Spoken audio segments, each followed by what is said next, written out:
We have the mightiest, busiest week ahead It of is us. cool, isn't don't it? we? Can't wait for it, yeah. There's a great old buzz. Yeah. No, Oisin Kelly's coming in after 9. Is he? About this Clanry tonight. Aye. That's the place the plans to be. for next week, too. We're down in the D2 and Bonington, two shows over the weekend. That's so. going to be busy, isn't it?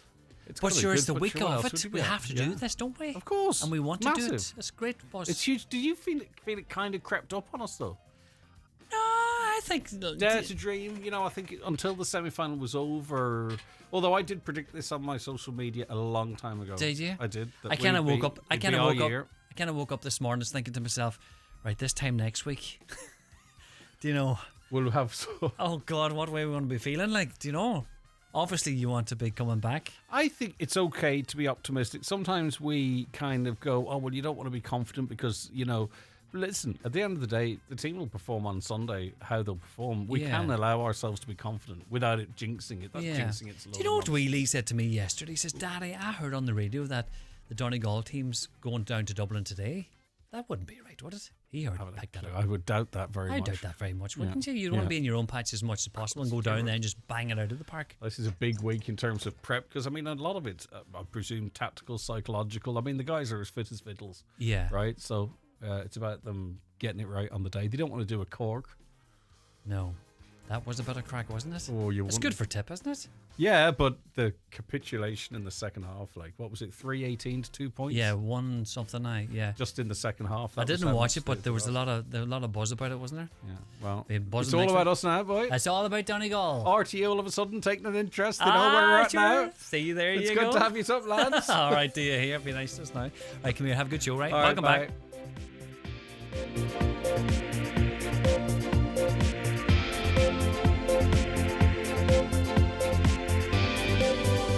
Okay, it is 9 o'clock on this Monday morning. Let's get a news update, and it's over to Donald Kavanagh. Thank you, Greg. Good morning. A Derry-based university professor is being tipped as Fianna Fáil's candidate for the presidential elections. The Irish Independent reports today that Deirdre Heenan is believed to be in the final stages of negotiations to contest the autumn poll. She would neither confirm nor deny the claims, but the paper reports the former provost and dean of academic development at the Magee campus of Ulster University is the preferred candidate of the Micheál Martin. With more, here's Donna Marie Doherty. Ulster University says Professor Deirdre Heenan was formerly Provost and Dean of Academic Development at the Magee campus in Derry. In 2008, she spent 9 months as a policy advisor in the office of the First Minister and Deputy First Minister. In 2011, she was appointed by the Health Minister to join 5-strong panels of experts to oversee a radical review of health and social care in Northern Ireland. In 2012, she was appointed to the Irish President Council of State as one of the 7 personal nominees of President Michael D. Higgins. She's a director of ILEX, the Derry Urban Regeneration Company, and a school governor in 2 Derry schools, Foyle College and St Patrick's Pennyburn. She lives in Derry with her husband and 3 sons. The Omagh bombing inquiry resumes this week. 29 people, including a woman pregnant with twins, were killed in the atrocity in August 1998. Procedural hearings are taking place for the next 2 days, as reporter Hannah Patterson has been outlining. So far in the inquiry, we've heard statements from core participants, including the PSNI, as well as personal testimonials from victims' families, survivors and emergency responders. Procedural hearings are taking place today and tomorrow to review whether special advocates should be used as part of the inquiry.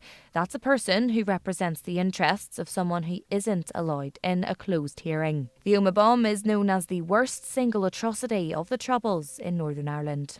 The government is being urged to stop tolerating long planning delays. Chambers Ireland is the latest group to call for the delivery of critical infrastructure to be ramped up, warning the country faces a massive decline. It comes as the coalition prepares to sign off on a €30 billion addition to the National Development Plan to pay for the likes of roads, energy infrastructure and defence over the next 5 years. However, Chambers Ireland says housing can't be delivered until services like water and electricity are put in place first. And Taoiseach Simon Harris has told the Dáil the government is committed to improving cancer services in the West and North West. He was responding to Galway West Fianna Fáil Deputy John Connolly, who raised recent Irish Cancer Society figures, which showed Letterkenny University Hospital was the worst offender when it came to wait times for people looking to begin their cancer treatment within recommended guidelines. The figures for Galway were also very poor. Speaking just before the Dáil broke for the summer, the Taoiseach acknowledged the findings, but he stressed the situation is improving and said the government's committed to ensuring hoping that trend continues. We're committed to ensuring better prevention, maintaining improvements that we've seen in Ireland, thankfully, in terms of many cancer survival rates, and protecting and improving timely access to our treatments. Cancer services in the West and the Northwest are delivered through a designated cancer centre in Galway, with localised services operating out of smaller hospitals in the region. Galway also supports a satellite centre for breast cancer at Letterkenny University Hospital. I am pleased to say there's been significant investment in cancer services in the West. My understanding is that the acute haematology oncology service is also being expanded this year. And weather forecast from Met Éireann, quite cloudy but mostly dry today, with just the odd patch of light rain or drizzle. Top temperatures 15 to 18 degrees Celsius in moderate northwest winds. That's Highland Radio News. Back with news again at 10 o'clock.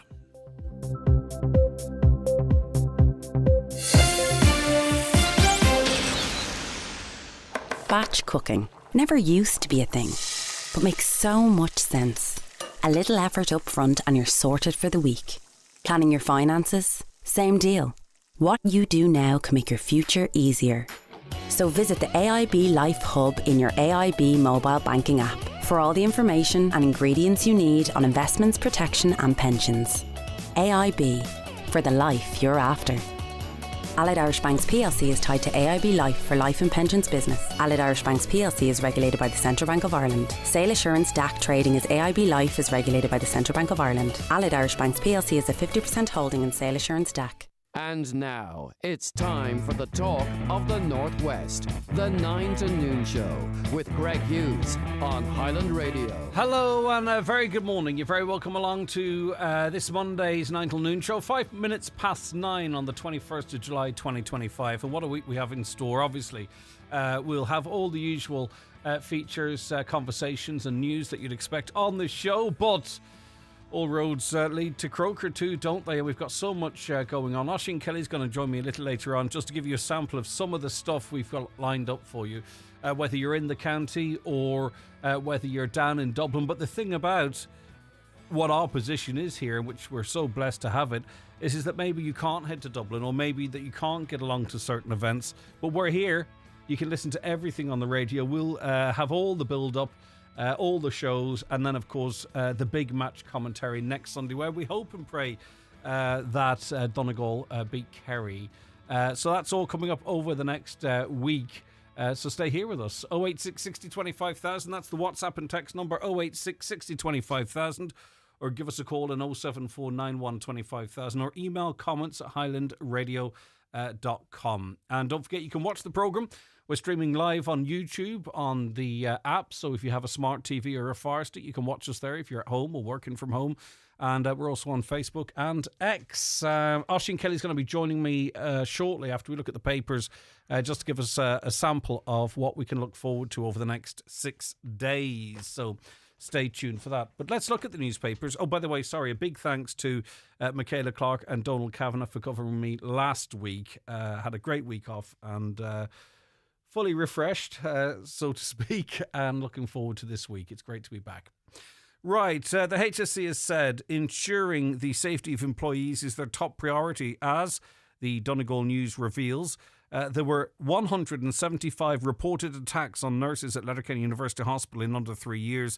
Figures released to the newspaper through a Freedom of Information request show that as of July 15th this year, there were more attacks on nurses, 58, than in the entirety of 2023, when 56 attacks were reported. 61 attacks on nurses were reported in 2024. According to the figures, direct physical assault has accounted for the majority of attacks, at 61 in all, from 2023 to July 15th, 2025. You know, it'd be really interesting to, and fair play to the paper for seeking these figures out. It'd be very interesting maybe to speak to a former nurse or someone who works in the hospital. I know it's difficult to speak out because of, you know, working for the HSE and all, but just give us a sense of what it's like. That's one side of the job that we don't often talk about. And it's a lot of attacks, you know, 58 so far this year, most of them physical attacks. What are the reasons for that? What's happening? 086 60 25,000. The Derry News this morning. DC Skate Park Derry's only skate park is closed down. Based in Altnagelvin Industrial Estate on Trench Road in the Waterside, DC Skate Park was owned by professional skater Joe Hill. Speaking to the Derry News, Joe said he had a lifelong love of skating, and after living and skating in Germany for 13 years, he moved back to Derry just after lockdown and realised there was a need for a skate park in the city. Well, the City Council has been dragging its heels about building a skate park for the past 15 years at least, he said, and there was just nothing here for us. We needed a skate park. Some of the best skateboarders in Ireland came from Derry. The newest pro skateboarder, Damien Collins, is from Derry. One of the reasons I set up DC Skate Park was that the weather is so bad here in Ireland, in Derry, that there is nowhere really to go when it's raining to skate. There are no undercover places, so that's what it was 5 years ago. We just decided to go ahead and do it ourselves, but unfortunately they're closing down 5 years on. The National Development Plan, well, we'll get the skeletons of it tomorrow. We don't really know where this money is going. We won't know, for 6 or 7 months at least. But 30 billion extra is going into the NDP. So presumably this is for roads infrastructure, power infrastructure, water infrastructure. A lot of the things really that's holding up, I think, the development of houses in this country. Plans to invest some 200 billion in Ireland's infrastructure over the next decade are set to be unveiled tomorrow, but ministers will also be warned about the need to rein in current spending in preparation, or as preparations ramp up for next year's budget, or this year's budget. The government will seek to transform Ireland's infrastructure over the next decade, with housing, water, energy and transport prioritised for investment under the revised National Development Plan. Meanwhile, the summer economic statement, which will set out the scale of the budget's likely tax and spending package in advance of talks with ministers, is also set to be published tomorrow. The updated NDP and preparations for this year's budget come again against a backdrop of considerable economic uncertainty amid the ongoing threat of a trade war between the European Union and the United States. But as I say, we'll get the sort of skeleton announcement tomorrow, but we won't really know, particularly from a Donegal perspective, I suppose. We probably won't know what projects are included for quite some time. I mean, it's quite obvious where we need water infrastructure, because that's where the water's running out already. Milford, for an example. I don't think enough water can be caught from the sky to service that area. That's why there's a hose pipe ban, and I can't see it being lifted anytime soon. And that obviously then is going to stifle in that area development. But there are other areas on the brink of being in the same position. Many of you will relate to this. It's in the Irish Independent. Tens of thousands of children who are at risk of untreated tooth decay are not having dental screening until their last year in primary school or later because of shortage of HSE dentists. The children should be offered free dental screening by HSE employed dentists in 2nd and 4th class, but they're facing ongoing care delays due to an access crisis. The extent of the pressures were confirmed in the Dáil by Junior Health Minister Mary Butler, who said that due to the impact of the pandemic on the operation of dental clinics, the HSE has to prioritise patient groups in order to ensure emergency care remains available for all eligible patients. So really it seems like they're, to cover emergency care, we're not caring for kids' teeth as we go. And I would say too, and I'm not sure it's covered in this article because I didn't get to read it all, I'd say extractions are through the roof. You know, emergency extractions are through the roof because we're not actually looking after the kids' teeth as we go, which is not good, is it? If you have any insight or experience of that, let me know. 086 60 25,000. How excited are you, not about Sunday, about the presidential race? It seems pressure is coming on to Sinn Féin leader Mary Lou McDonald to contest the race for the Áras. It's covered in the Mail today because she seems to be relatively popular. And what they're looking at if, there's going to be two big candidates potentially. There's Mairead McGuinness, because she's got the profile. You might like her, you might dislike her, that's besides the point. But she would have enough support to be a contender. And Mary Lou McDonald, perhaps arguably, is the only other person that could go head-to-head with her. So the Irish Daily Mail and Amarac, they have put together a poll, and it shows that Mary Lou McDonald poses a real threat, which I think is an interesting phraseology, to current frontrunner Mairead McGuinness. The poll found that in a two-horse race between Ms McGuinness and Ms McDonald, the Fine Gael candidate would win by 55% to 45%. However, Mr. MacDonald, who is yet to declare, is dangerously poised, again, interesting phraseology, is dangerously poised to put up a real challenge and has a strong lead among young voters. Both women receive equal support across the male-female gender divide. So, let's see. So in a two-horse race, 55% to 45% amongst males, 55 to 45 amongst females, 55 to 45, both in McGuinness's favour there. But the bottom line is the race hasn't really started yet. In the under 35, so this is a group of people who, say, for instance, Sinn Féin could get out to vote. Mairead McGuinness has 39% support versus Marilyn McDonald's 61%. And in Connacht Ulster, our area, it's 50-50 pretty much. 49 for McGuinness, 51 for McDonald. So it would be an interesting race, and then which might be more transferable friendly, if you know what I mean, as well. Or is it first past the post? It's that long, 7 years since an election. Why do they do it for 7 years? 5 years is more than enough. On to the Irish Daily Mirror now, and this is when I do these stories in order of the papers, not necessarily in order of their importance, because nothing could top what's happening in Gaza at the moment. And there's an image of the shrouded bodies of Gazans. They're laid in a row outside a clinic yesterday after they were killed while trying to ease their hunger. At least 85 people died at 8 locations across Gaza, Palestinian health chiefs claimed. Some 79 were killed while attempting to get supplies entered through the Zikkim crossing with Israel. The UN World Food Programme said 25 aid trucks had arrived to help starving communities when the huge waiting crowds came under fire. It really is quite remarkable that this... The one thing you would have always... Say, for instance, is the current Israel's leadership plans to eradicate an entire country and people. You would thought you wouldn't get away with it in this day and age because of the scrutiny, because of the way people are independent thinkers, the way people have access to social media and their own sort of news sources, and whatever happens gets out and all that kind of crack. And yet here we are. It can happen, and it is happening, and it really is quite shocking. And they've destroyed Gaza, the Gaza Strip. They're forcing people into certain parts of certain areas. And now they're shooting them dead as they try and get food for their kids, or for themselves, for that matter. I'm not trying to be overly emotive. I don't need to be. Absolutely crazy, and it's happening in broad daylight. And I would have thought there was no country that would be able to do that and get away with it. Yet here we are.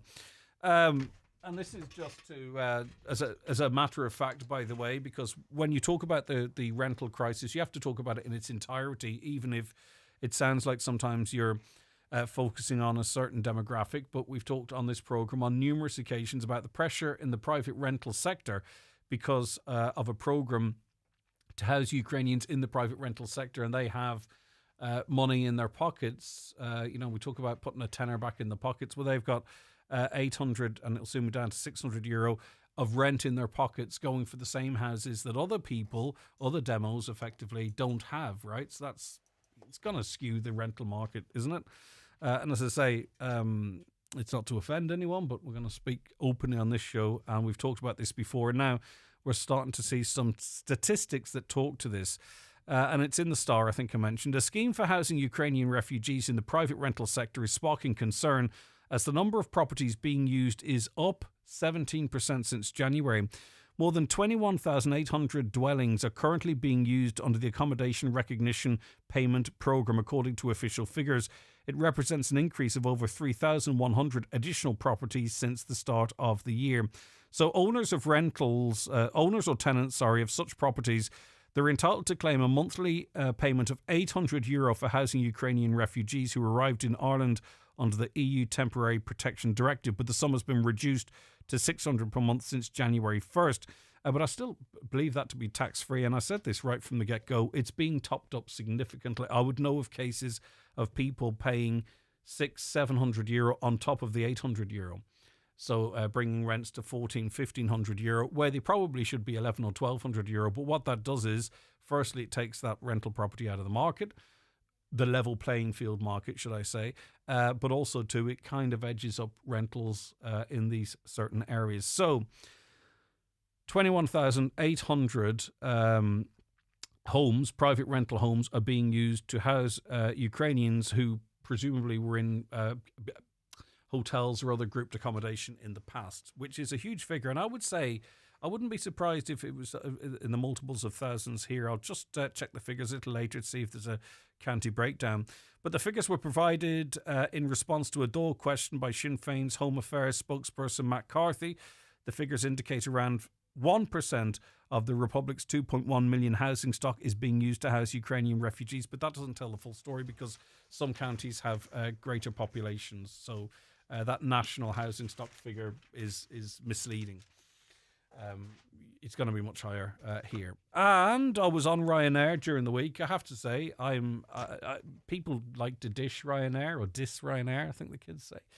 I did make travelling affordable. I could never have dreamt of flying around the place initially until Ryanair came in with their cheaper flights. You know, they're an efficient Irish company, and I think they do really well. And I think sometimes we should be a little bit more proud of them. But they're getting a lot of slack. Ryanair staff are being paid a bonus each time they charge passengers with oversized luggage. A former employee said they get around $150 per bag, capped at €80 a month for enforcing the airline's policy. But Michael O'Leary, being Michael O'Leary, he says, yeah, of course they do. And we're going to increase it next year to stamp this out.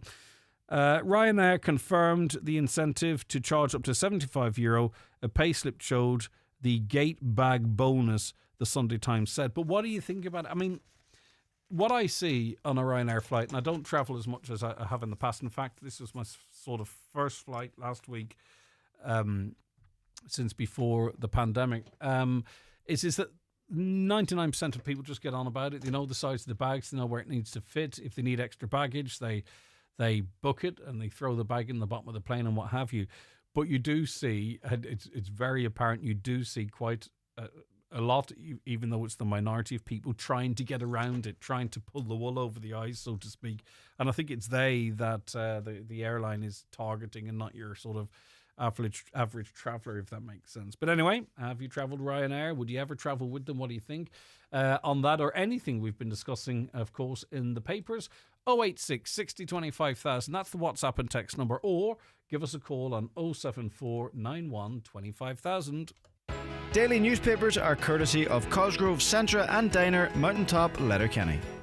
The 9 till noon show with Letterkenny Credit Union, now offering mortgages from €40,000 to €600,000 with no hidden fees or transaction charges. Letterkenny Credit Union, 9102127. Did you know lots of babies feed much more in the evening than during the day? When you get used to your baby's routine, you can adjust yours too, so you can sit down and feed when your baby is usually hungry. Visit mychild.ie for advice on pregnancy, baby and toddler health. PDO thread lifts and skin boosters, which rejuvenate the skin by improving facial contours, lifting and tightening the jowls, neck, cheeks and eyebrows, are available at Genesis Aesthetics and Skincare Clinic, Gweedore. To choose the right aesthetic treatment for you, contact Mary Ferry, your aesthetic practitioner. Also offering fat dissolving treatments, dermal fillers and laser treatments for all skin conditions. Hair and makeup packages also available. Genesis Aesthetics and Skincare Clinic, Gweedore. 07495 325 75. Here at Braden's House to Home Interiors, Moville and Bridgend, we stock recliner and fabric suites, dining tables and chairs, beds and mattresses, curtains and rugs, and don't forget our large flooring department stocking carpet, vinyl and laminate flooring. We can't be beaten on price or quality and give a weekly delivery service to Donegal, Derry and Strabane, not to be matched. So call in today to Braden's House to Home Interiors, Moville or Bridgend for all your home furnishing needs.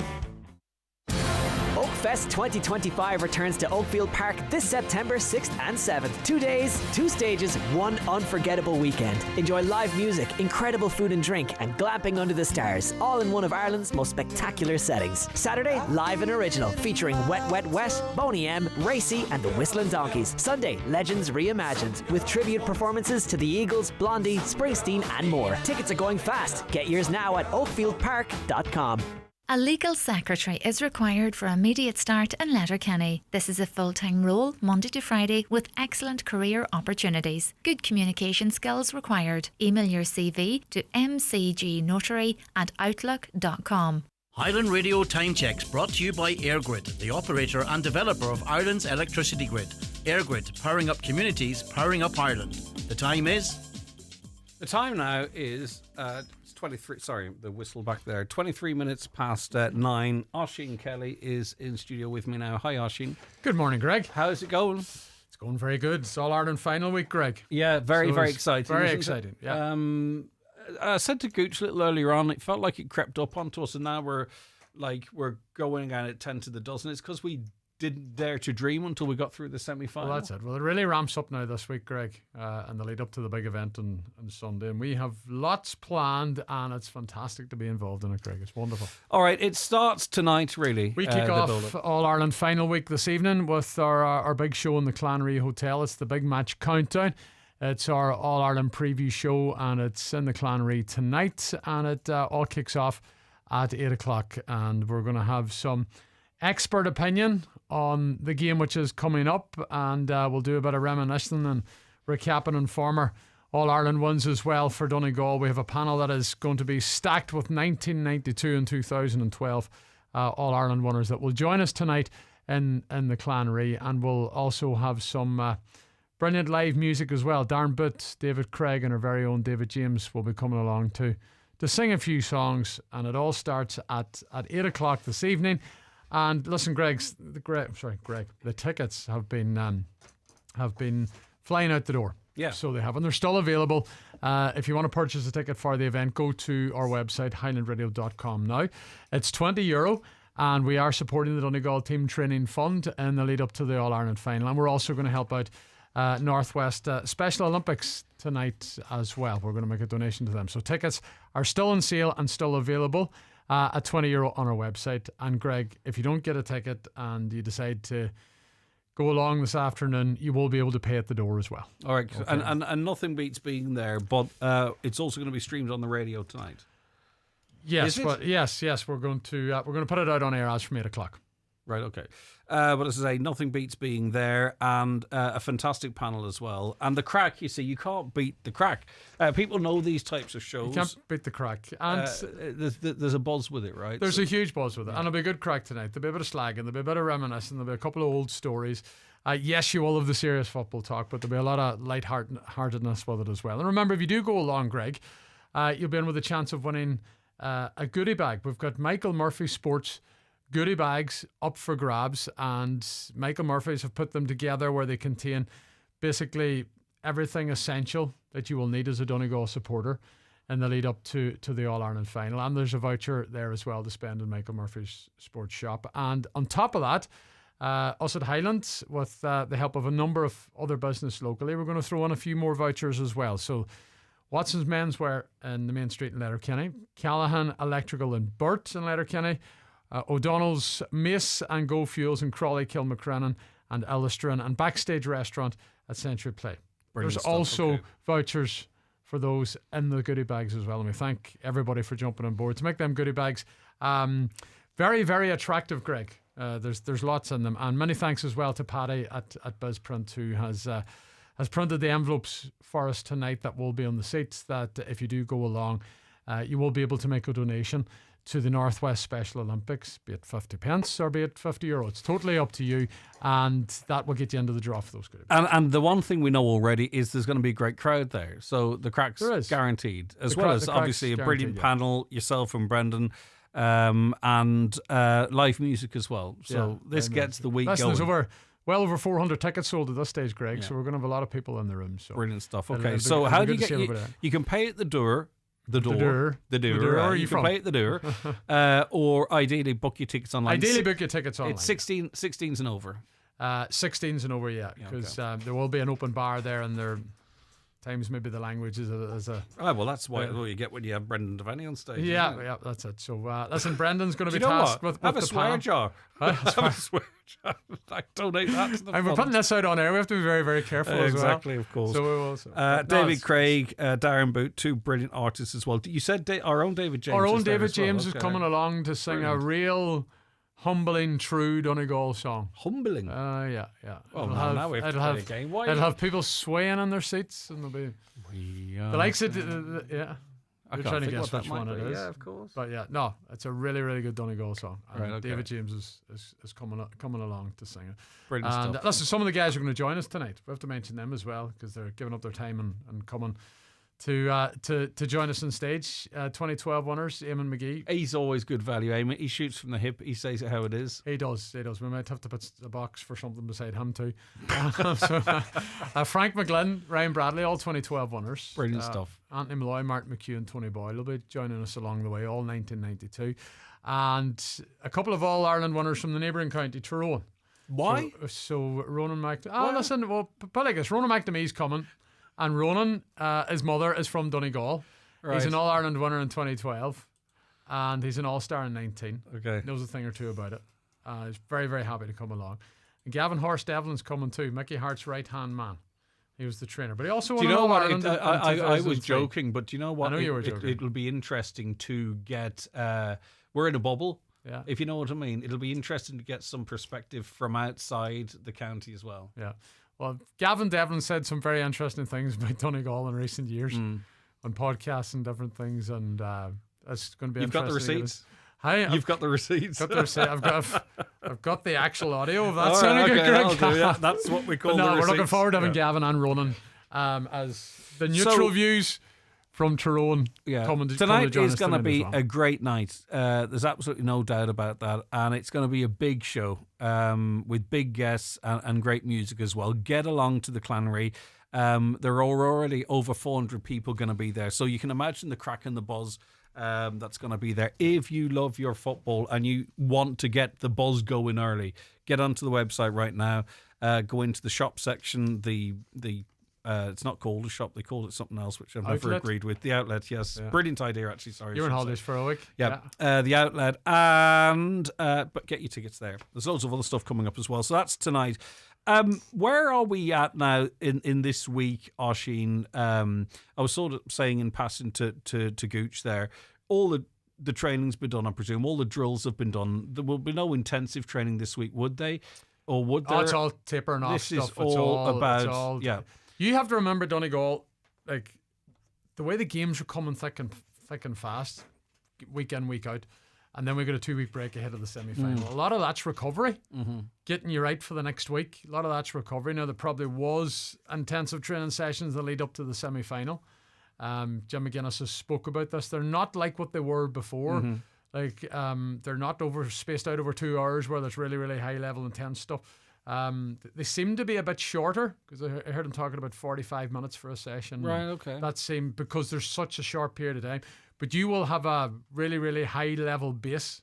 There's a match done fitness from there, early. isn't Oh, there? there is Yeah, that. Yeah, so- there's a certain level that they are at, and it's a case of keeping it there and being able to raise the bar then when required in match day. So it's the preparation for games this time around is totally different. And in a couple of, say for instance, in our match against Galway last year, it seems like there was a lot of miles on the legs. We'd ran out of steam a little bit. This is very different this year, isn't it? I mean, these players are going in tip-top form, would you say?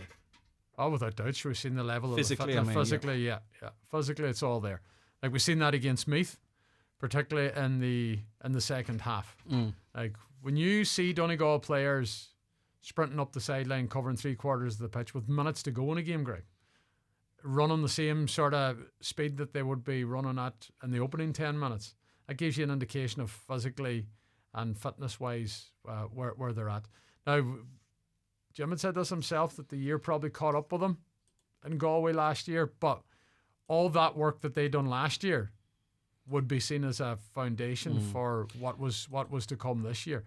Well, McGuinness too, I think when he's doing certainly previous contract negotiations, he's building. It's not necessarily for a season. Yeah. It's where all that work they done last year was a foundation to what was coming. Exactly, yeah. But it's uncanny the likeness of Jim's second term, what it is to his first term. Obviously, first year back, won an Ulster title, second year an Ulster title, and here we are now finding ourselves in an All-Ireland final, and the big question is, will that uncanny likeness continue? Yeah.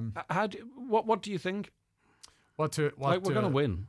Well, of course we're going to win. Yeah, we're going to win. Positive Now, vibes. You have to put the positive vibes out. Now, there's no doubt this will be our biggest test of the year. And it's probably going to be the biggest one we've had, really, since maybe Armagh, the Ulster. But we're not. But we've faced big challenges already. Do you know, sometimes we've played a lot of football. We've played a lot of football. And we've played a lot of teams.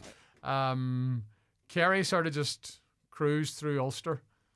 Not Ulster. Not Ulster. Sorry, Munster. They just started cruise through Munster. And then when it came to the All Ireland series, they sort of had to ramp it up a bit now. They've ramped it up the last couple of games. Tyrone and Armagh, no easy opponents. David Clifford's starting to click. How do we handle David Clifford? We can't really let David Clifford be running away with 1-9 in a game in an All Ireland final. Hey, if you can keep David Clifford to 6-7 points, you'll be in with a shout. Yeah. So you will, but right. So listen, there's other stuff coming up as well. Right. Where do we start? There's that much, Greg. There's a thing that you're sort of working on, and I like it. And that's it. Let's have Friday Donegal Day. Right, Friday and Donegal. I want to get on board. Well, we do the lead up to Friday's Donegal Day and give the listener an idea of what is actually happening this week. You want to talk about the score and all that stuff as well? No. So you're missing the point. We are going to the clubs, Greg. Oh, and the clubs. You forgot about that. So you're on holidays. You were on holidays. Yeah. You were kept at distance from all this. Yeah, gallivanting. But actually, really, I was building up my energy for this week. Right. Okay. That's what you were doing. While you were working tonight, hard. as we know, we talked about it. All kicks off All Ireland final week. But before that, today at 12:30. On Around the Northwest, we will have a Highland team at the home of Jim McGuinness, the home club of Jim McGuinness. Not his home now. The home club will not be knocking on his front door going, "Hey Jim, it's Highland here." So you just imagine Lee Gooch racking up at Jim McGuinness's front door. If you said to do it, he'd go, "All right." We're going to Jim McGuinness's home club. It's not about Jim down there because there's actually 13 members of the Niamh Conaill Club who are part of the Donegal playing personnel, the staff, the back room, bus driver, the whole lot.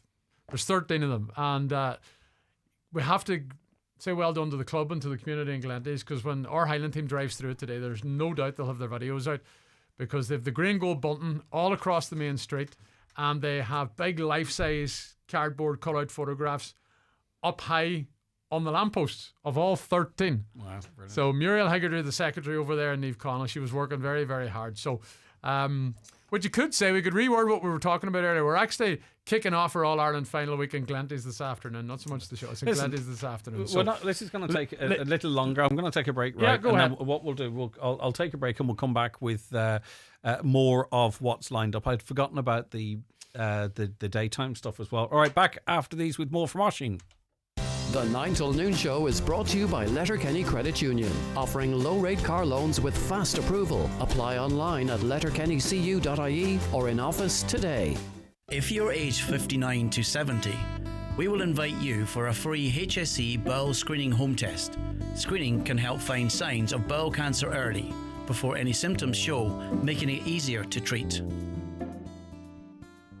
Get more fresh berry favourites for less with Lidl. Ripe for the picnic? Our juicy raspberries and blackberries are bursting with flavour, perfect whatever the weather. And for the sweet taste of summer, succulent strawberries 250 gram was $2.79, now only $1.79 with Lidl Plus. Save even more when you go full Lidl this summer. Your next new car is waiting at Manor Motors, your Opel dealer in Donegal. This 252, get a €1,000 trade-up booster on any Opel model and enjoy 2.52% finance. Choose from the bold new Corsa, stylish Astra, eye-catching Mokka, or all-new Grandland. Available in petrol, diesel, hybrid and electric. Don't miss out. Visit Manor Motors in Manor Cunningham or see manormotors.ie. Manor Motors, your trusted Opel dealer in Donegal. There's bingo every Monday night at Halfway House Burnfoot. Doors open at 7:30 with eyes down at 8:30. €2,500 must go. The snowball is now €1,150 on 45 numbers or less. If you're not in, you can't win. That's Halfway House Bingo Burnfoot tonight at 8:30. Are you female, currently unemployed and looking for a new career in construction? Rural Enterprise SkillNet is delighted to announce the next Women in Construction programme commencing September 1st in Letterkenny. For more information or to apply, visit ruralenterpriseskillnet.ie. Closing date for applications is August 12th with interviews on August 14th. This Rural Enterprise SkillNet programme is co-funded by the Government of Ireland and the European Union. Callan Tansey Solicitors LLP are holding a personal injuries and medical negligence clinic in Letterkenny. They will be in the Clanry Hotel, Letterkenny on Tuesday, July 22nd from 11 a.m. until 3 p.m. To arrange an appointment, please contact 071 9162 032. In contentious business, a solicitor may not calculate fees or charges as a percentage or proportion of any award or settlement. Don't delay when you get your bowel screening invitation. Call us today on 1-800 45 45 55 or visit bowelscreen.ie. From the HSE. So our head of sport, Oisín Kelly, is with us on what is a huge week. I was going to say for Donegal football, but it's beyond that. It's for the county because there are some events that transcend sport. Even if you're not interested in it, you're not going to escape it this week. This is about the county. Just to remind you, tickets still available for the big match countdown at the Clanry Hotel in Letterkenny tonight at 8 p.m. Over 400 already going. Make sure you've got your seat. Oisín and Brendan up on stage. A fantastic panel talking of 2012, 92 and where we're going hopefully in 25. David James, David Craig, Darren Boot, he might change his name to David just for the night that's in it, will all be there as well. You can be there as well. It's 16, it's over 16s. Can you confirm what's needed at the door for entry? Confirmation email and not a physical ticket. Yeah, just your email. That's have your confirmation email with you, and you'll be perfectly fine. So, all right. Yeah, so looking forward to it we're visiting the clubs during the week and tapping into the daytime programming. Yes. So you mentioned around the Northwest this week. Yeah. John Breslin's show starts at 12 as always, each and every day, Monday to Friday. But he's going to be interrupted by Lee Gooch. So he is before 1 o'clock. Around about 12:30. We're going to a number of clubs, and clubs are also coming to us this week as well. But as we said before the break, going to see the wonderful people in Glenties and Neve Connell who have the village and the town absolutely fantastically kitted out. It's looking brilliant over there. And the team's going over, headed up by Lee Gooch. We're going to Glen Swilly, the home of Michael Murphy, tomorrow afternoon, early afternoon. On Wednesday, we're going to make the trip down to the bridge in Dunfanny to see the lovely people of Dunfanny and Creasty, who are all part of the St Michael's Club. And that, of course, is the home of Michael Langan. Now, John is on an outside broadcast on Thursday out of Hare Bakeries on the main street. But the young kids and the younger members of St Eunan's GA Club, who, of course, have the likes of Kieran Moore and Shane O'Donnell and Sean Patton all involved, they're going to make the short trip from the O'Donnell Park up the main street. And they'll be hoping for a free cream bun when they're along with John and O'Hare's. And they're going to come up and we'll talk to them about All Ireland final week, and we may get a verse of a song from them and things like that. And then on Friday, which we're going to push for becoming Donegal Day ahead of the All Ireland final, Greg, we're going to two venues. Sean McCool's club in Ballybuffet, which is the home of Oisín Gallen, and of course the home pitch. Donegal play all their home games up there. We'll be going to the clubhouse on Friday morning, coming into your show between 11 and 12. And then David James, who's out on Friday afternoon and in his showing in the Carndonagh, in the Credit Union rather in Carndonagh. So the young members of Carndonagh GA Club are going to just make the short trip up the road and come to the Credit Union as well. So Donegal we're linking in with clubs. What should we do? Like, I we think all wear any flags that aren't up? Get them up. Any bunting that is not already up, get them up.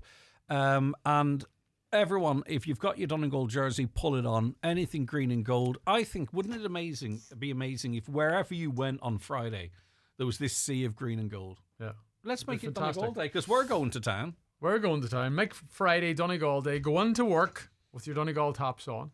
Whatever you're doing on Friday, wear your Donegal top, wear your Donegal attire, whatever it is. Just even stick a headband around your head or have a headband. I would wear it like a necktie at times. So just around here. So put something green and gold on you. Let's make Friday Donegal Day. Let's get behind Donegal. I'm sure they'll be heading away early on Friday morning probably to go away out of the road of the noise.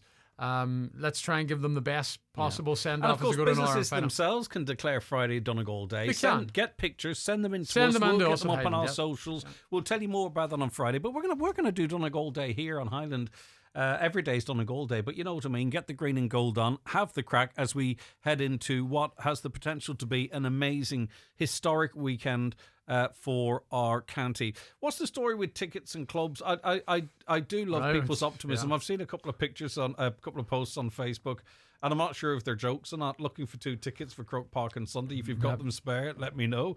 There's some clubs have dished out their tickets already. There has some season ticket holders. Yeah. You live and learn as you go along. Yeah. Hindsight's a great thing. Okay. Season ticket holders have already got their tickets for the All-Ireland final. They bought their season tickets at the start of the year. They are entitled if their counties ended. So if they had 3 or 4. So that's a block. Yeah, that's not up for grabs. That's done. Yeah, and I've been speaking to a few people who have already got them, and they've got lovely locations in 305 and 304 in the Lower Cusack and things like that. So that's how they done it. The other side of it is you needed to be a club member before the 31st of March. So if you're a club member, a bit better known. I think a lot of people were in on that. Yeah. So but that doesn't guarantee you a ticket either. It doesn't.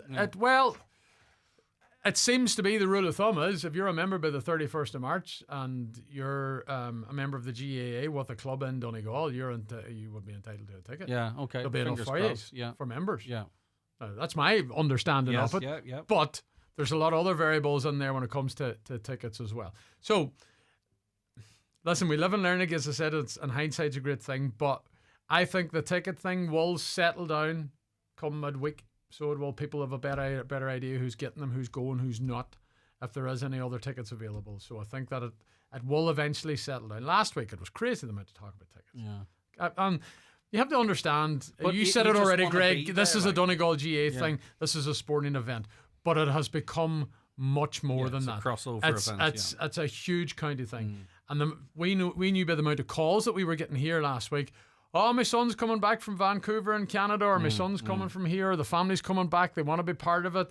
Some of them are coming just to be home to experience it. Yeah. Some are coming looking for tickets to go to Dublin for it. So there's a greater thing here. So there is. All Donegal people want to be involved in it. It was the same last time in 14, the same in 12. But I think the ticket front thing will all settle down come closer to the weekend. So and people, I'm going to be Johnny No Mates without a ticket down, working in Dublin and watching. Probably end up watching it in my car alone. No, you won't. No, you won't. We'll leave you in the Bonington with the big screen. So we will. That's very encouraging. People have to enjoy this, Greg. And I've tried to say this to a few people in the last couple of days. Try and get, because we're prepping, try to get as much work done as possible. So when it comes to the lead up and the days to the final, enjoy it. Yeah. We've only been in this situation 4 times before. It's not exactly. So you have to enjoy the lead up to this. You have to make the most of it. 100%. Because nobody knows. Look at Cork. Cork haven't won it in 20 odd years. So they haven't. And the funny thing is, you know, the hurling yesterday. Oh, when they see. So to be in we are in a privileged position that we now find ourselves leading into. I mean, and if final. we win, and I hope we do, and I feel we will, it's a year that's locked into history. It is. It's astonishing. It's just like the other 2 years. It's just locked in there into our history because GEA and it does have its detractors. But you talk about the importance of the clubs and the people in the clubs and whatever. It runs through our veins. You know what I mean? The GEA and our culture and our communities are completely and utterly intertwined. Right. Okay. I'm going to take one more break. Come back because we're going to be taking over Dublin at the weekend as well, because there's going to be so many people who are from Donegal living in Dublin that will have their shirts on, of course. And then thousands upon thousands upon thousands of us descending on Dublin. So it would be a bit silly if we didn't have something on for you in 2 fantastic hotels down there, wouldn't it? So we're going to tell you what's happening Saturday and Sunday in Dublin itself through Highland Radio after these. The 9 till noon show with Letterkenny Credit Union. Simplify your debts with a debt consolidation loan from Letterkenny Credit Union. Call us on 074 910 2126 or apply online via our app or in office today. Show your colours at Brian McCormick Sports and Leisure, Main Street, Letterkenny. Donegal t-shirts, polo shirts with matching shorts or quarter zips.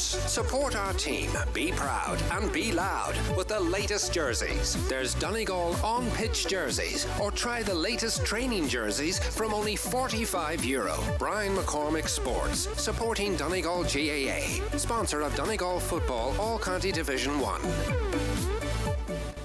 The Hillary's summer sale just got even better. Get up to 50% off hundreds of made-to-measure blinds, curtains and shutters. Plus an extra 10% off everything until the 28th of July. That's 10% off all blinds, 10% off all curtains and 10% off all shutters. With Hillary's, measuring and fitting is always included, and your local advisor is with you every step of the way. Book your free in-home appointment today or visit hillarys.ie. But hurry, this extra 10% off everything ends 28th of July. Conditions apply. Sometimes life can be a lot. Leave the world behind at Aquasana Forest Spa. Heal in the glow of volcanic mists.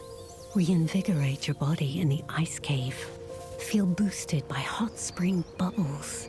Feel yourself. Feel revitalized in the forest. Aquasana Forest Spa, just 90 minutes from Dublin. Book exclusively at aquasana.ie. Is your couch older than your Spotify playlist? Is your dining table wobblier than your uncle at a wedding? If so, it's time for an upgrade at Grove Furnishings, Kiltoy Road, Letterkenny, the largest furniture store in the Northwest. From stylish sofas to elegant beds, from floor covering to occasional pieces, we've got you covered. And we offer free delivery within 80 kilometres. Grove Furnishings. Seriously good furniture. Highland Radio weather updates with McElhenney's. Find amazing savings across our departments with up to 50% off your favourite brands in our summer sale. Discover more in-store or shop online at mcelhenneys.com today. A wet start over, the further east you go. I've got an Ulster weather forecast for today.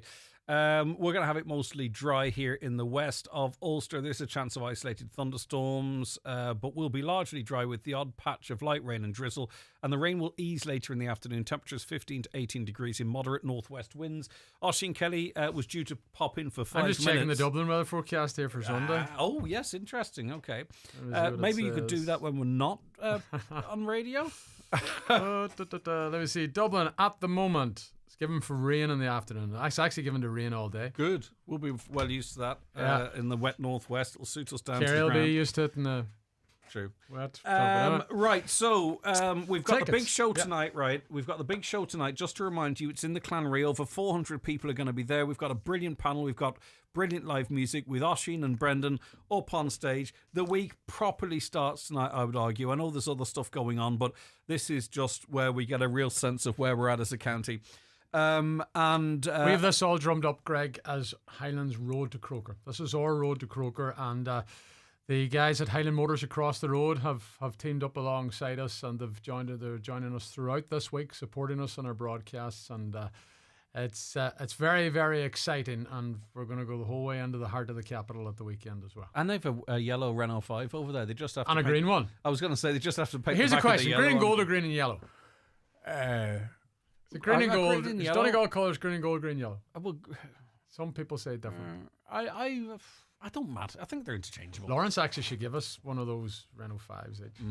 Well, We'd look nice in them. given the range of over 400 kilometres, you could get down and most of the way back, no problem. Do you know what I do like about that Renault 5? I said this when it was in here before. They relaunched the Capri. It's a lovely car as well, but it's not recognisable, I don't believe, to the styling of the old Capri. But what I like about the new Renault 5 is you can see the old Renault 5 in it, if that makes sense. So, nice cars. But and I can't keep my eyes off those Dacias either. I was over in, he's not even paying for this side of it, I'm just saying it. But I was we nipped over Slough for literally 2 days. It's crazy, really, but got cheap flights last minute. What are you doing off a week then if you went for 2 days? Well, I had other stuff to do. She was 40, you know. So you have to do lots of stuff. But the police over there, they all drive Dacias. Right. Dacias everywhere, absolutely everywhere. Up Dacias. Well, yeah, they are, yeah. But it's astonishing how popular they're very popular here, but they're very, very popular seemingly in Spain. So that's how Motors sorted, right? A caller says there Organise. needs to be less shame on those who aren't regular supporters. The more people behind the boys, the better. Listen, we've already said it a couple of times. It's about the whole county. Of course, if you're loyal and you've really exercised that loyalty, you're going to feel a little bit of, you're going to have a little bit more air in your chest. That's understandable. But there's absolutely nothing wrong with jumping on this bandwagon. Absolutely nothing wrong with it. Get behind the lads. Get your flags out. Get your bunting out. Get your green and yellow jersey or green and gold jersey on, whichever it might take. Right. So tickets.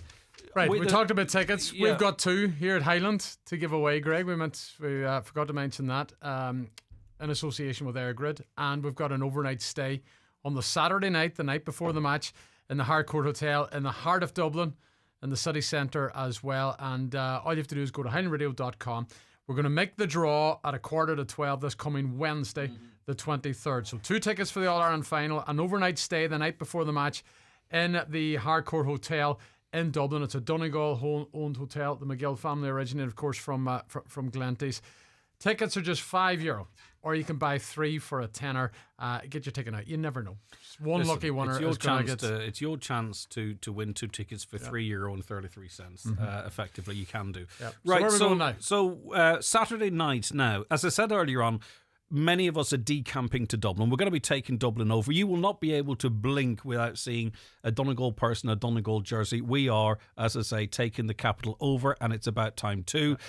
So Saturday night, We are in the Harcourt Hotel in Harcourt Street, and again, the heart of the city, right in Dublin. Lots of Donegal people will be heading there. I was down during the week, and Barney McGill and his team have it all kitted out in green and gold. I'm sure there's the big garden area at the back. The Donegal Association down there too will be packing into the Harcourt as well. So we will be in the Harcourt, and we'll do an hour of broadcast from 8 o'clock.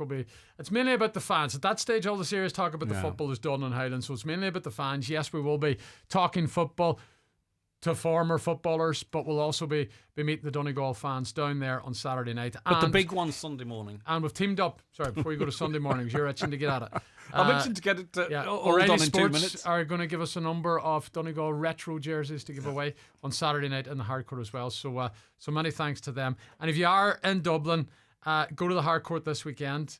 A certain Mr. Jimmy's Winning Matches, Rory Gallagher, is playing exclusively live throughout the weekend, Saturday and Sunday evening night in the Harcourt Hotel. Right, okay. So get yourself along there. And then Sunday morning, the big one. Rory may come join you. The big one. You'll have to be nice to him this week. It's the big breakfast with It's Greg. it's the big final brunch. That's what it's called. So it's at the Bonington Hotel.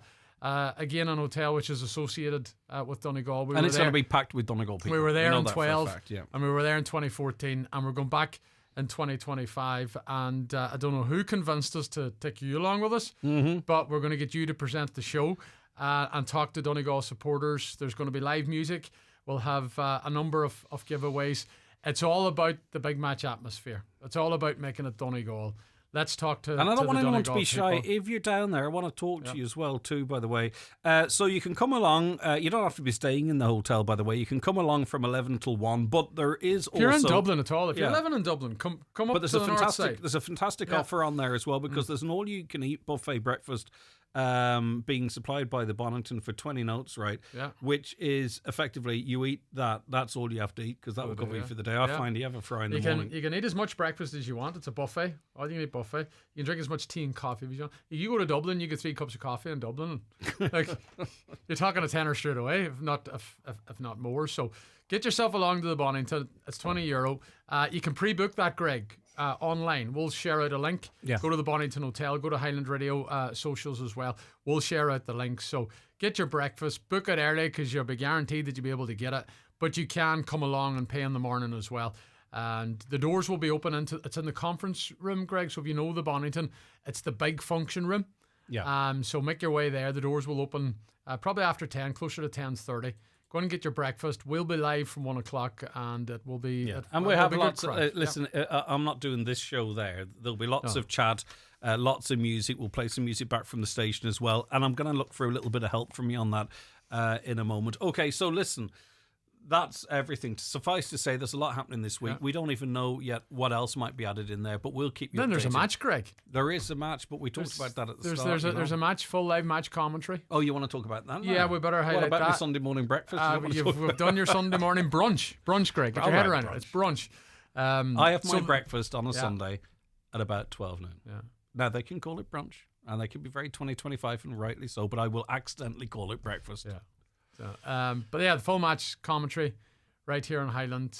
We'll be joined by the usual Brendans, Mr. Brendan Devaney, who's also doing television work, but he's going to nip in and out to us. Brendan Kilcoyne will be there.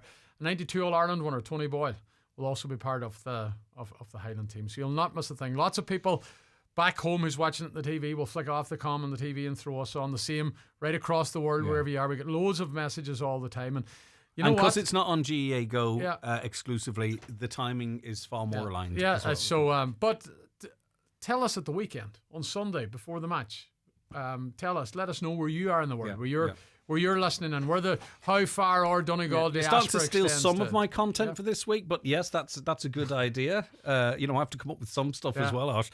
But we'll definitely be doing that. And one other thing I wanted to mention to you, God knows what. Hopefully, we'll be talking about what we might be doing next week. But we'll not get ahead of ourselves. If we want it on Sunday, we're going to plan. There's going to be lots more happening next week and the weeks to come as well. So, but listen, this is all our road to Croker in association with Highland Motors. We're building up to the big match on Sunday. We're giving it welly.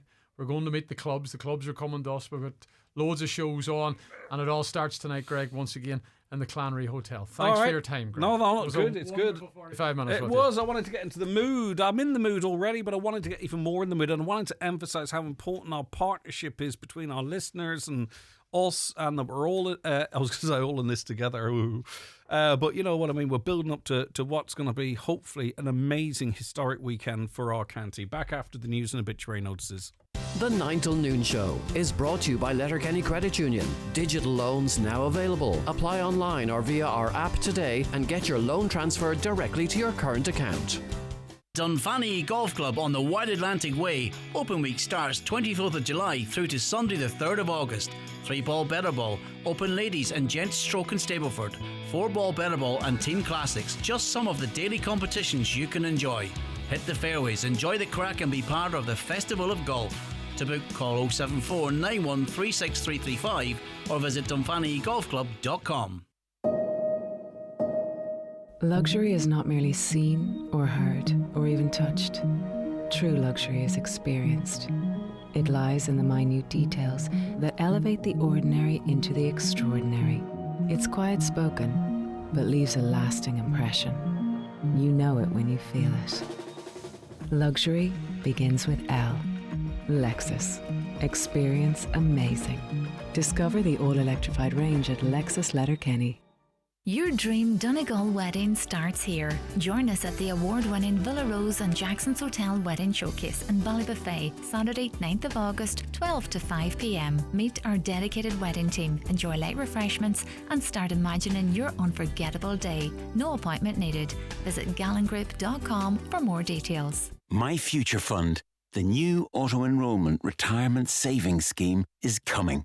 You pay in, your employer pays in, and the state tops it up. It all adds up to a great way to save for your future and something to look forward to.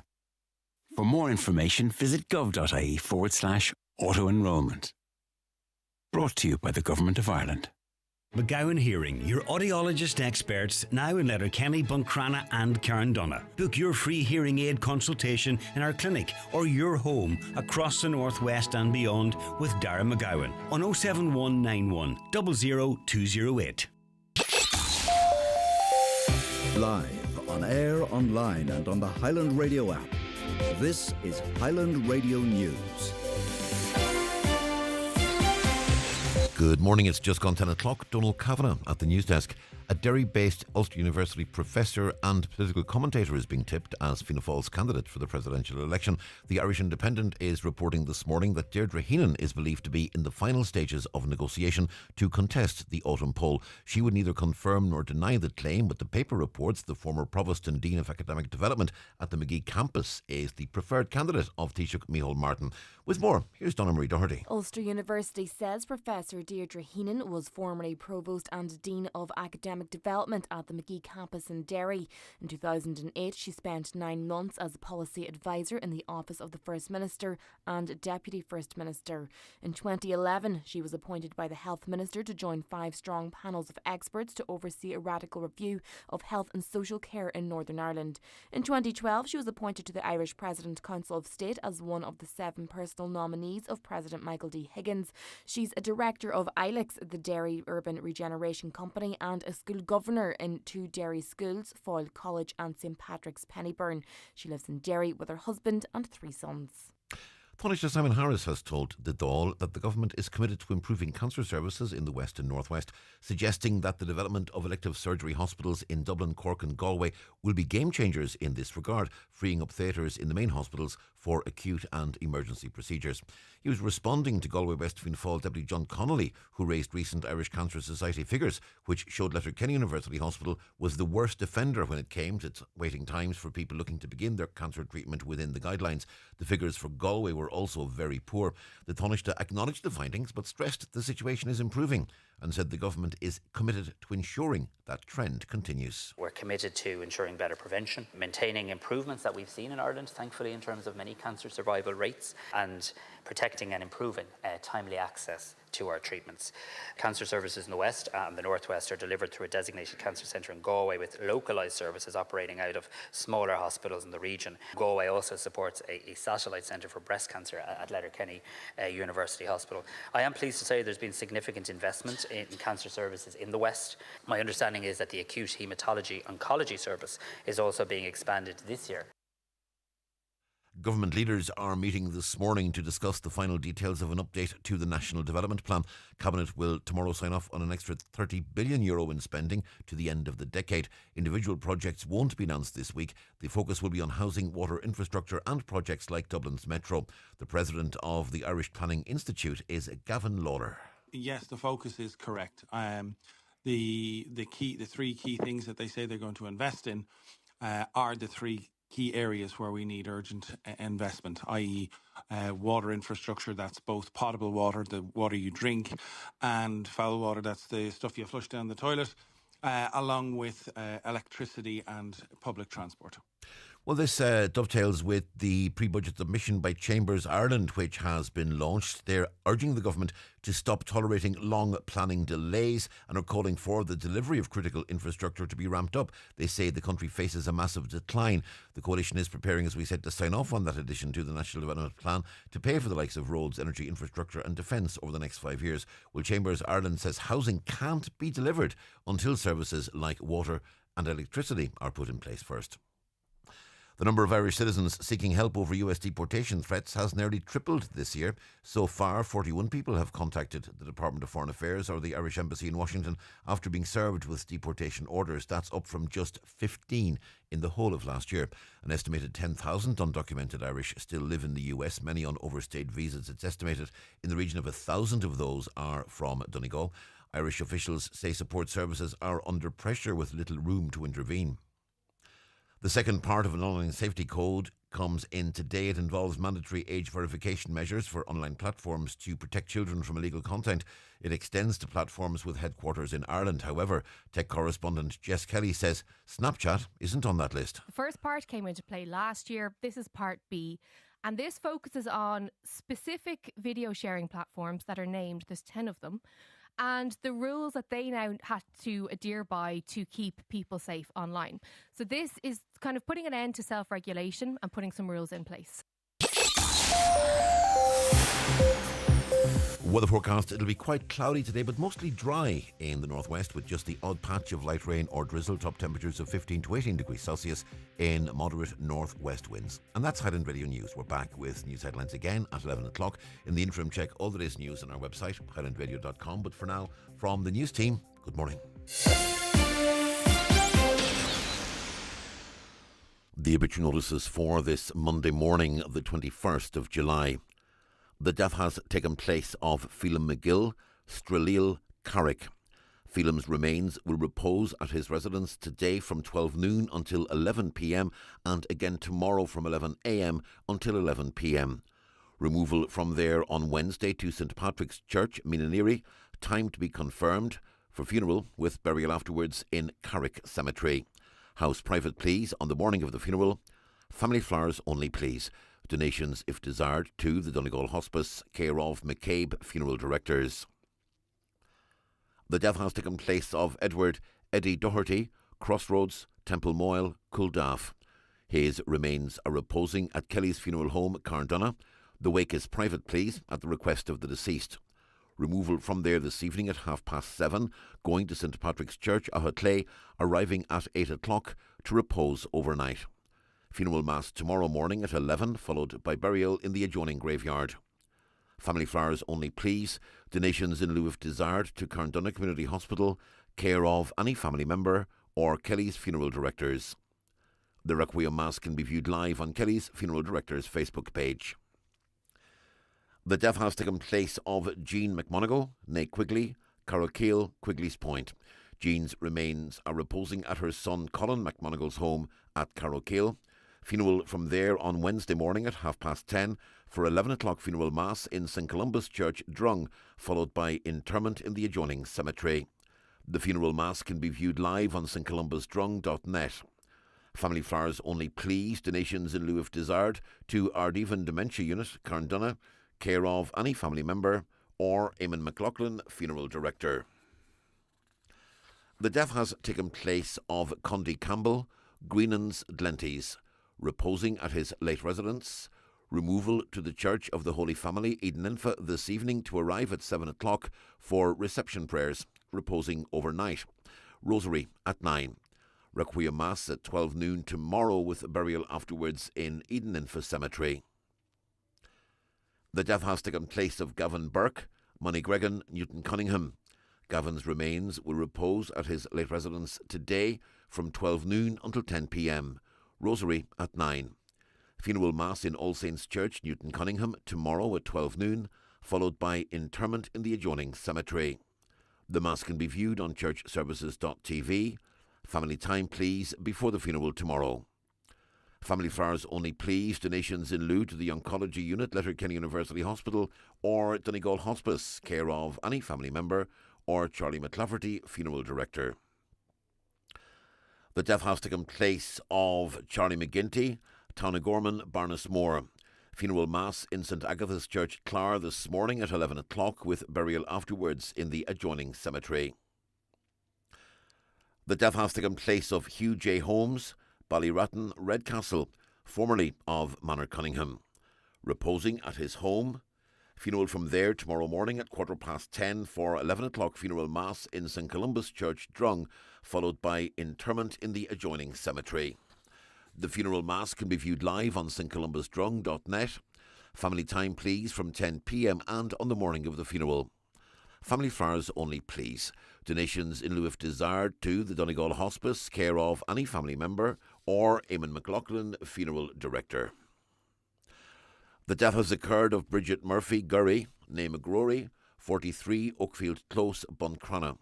Removal from there this afternoon at 1:15 to St Mary's Oratory, Buncrana for Requiem Mass at 2 o'clock, followed by interment in St Mary's Graveyard, Cockhill. Requiem Mass can be viewed on churchservices.tv. The death has occurred of Hughie Boyle, Gordon Lake, Creasla. Funeral Mass in St Michael's Church, Creasla this afternoon at 1 o'clock with burial afterwards in Doe Cemetery. The funeral Mass can be viewed on mcn.live. Family time please before the funeral. Family flowers only please. Donations in lieu if desired to the Oncology Unit, Letterkenny University Hospital, care of any family member or Harkin Funeral Directors. The death has occurred of Mary Margaret Gallagher, née Bonner, 301 Moness, Burt. Removal from her home this morning at 10:15, going to St Agus's Church, Burt, for 11 o'clock Requiem Mass, followed by interment in Burt Cemetery. The Requiem Mass can be viewed on churchservices.tv. Family time please before the funeral. Family flowers only please, donations in lieu if desired, to the Society of St Vincent de Paul, care of any family member or Murphy Funeral Directors. For family information and more details regarding wakes and funerals, please go to highlandradio.com.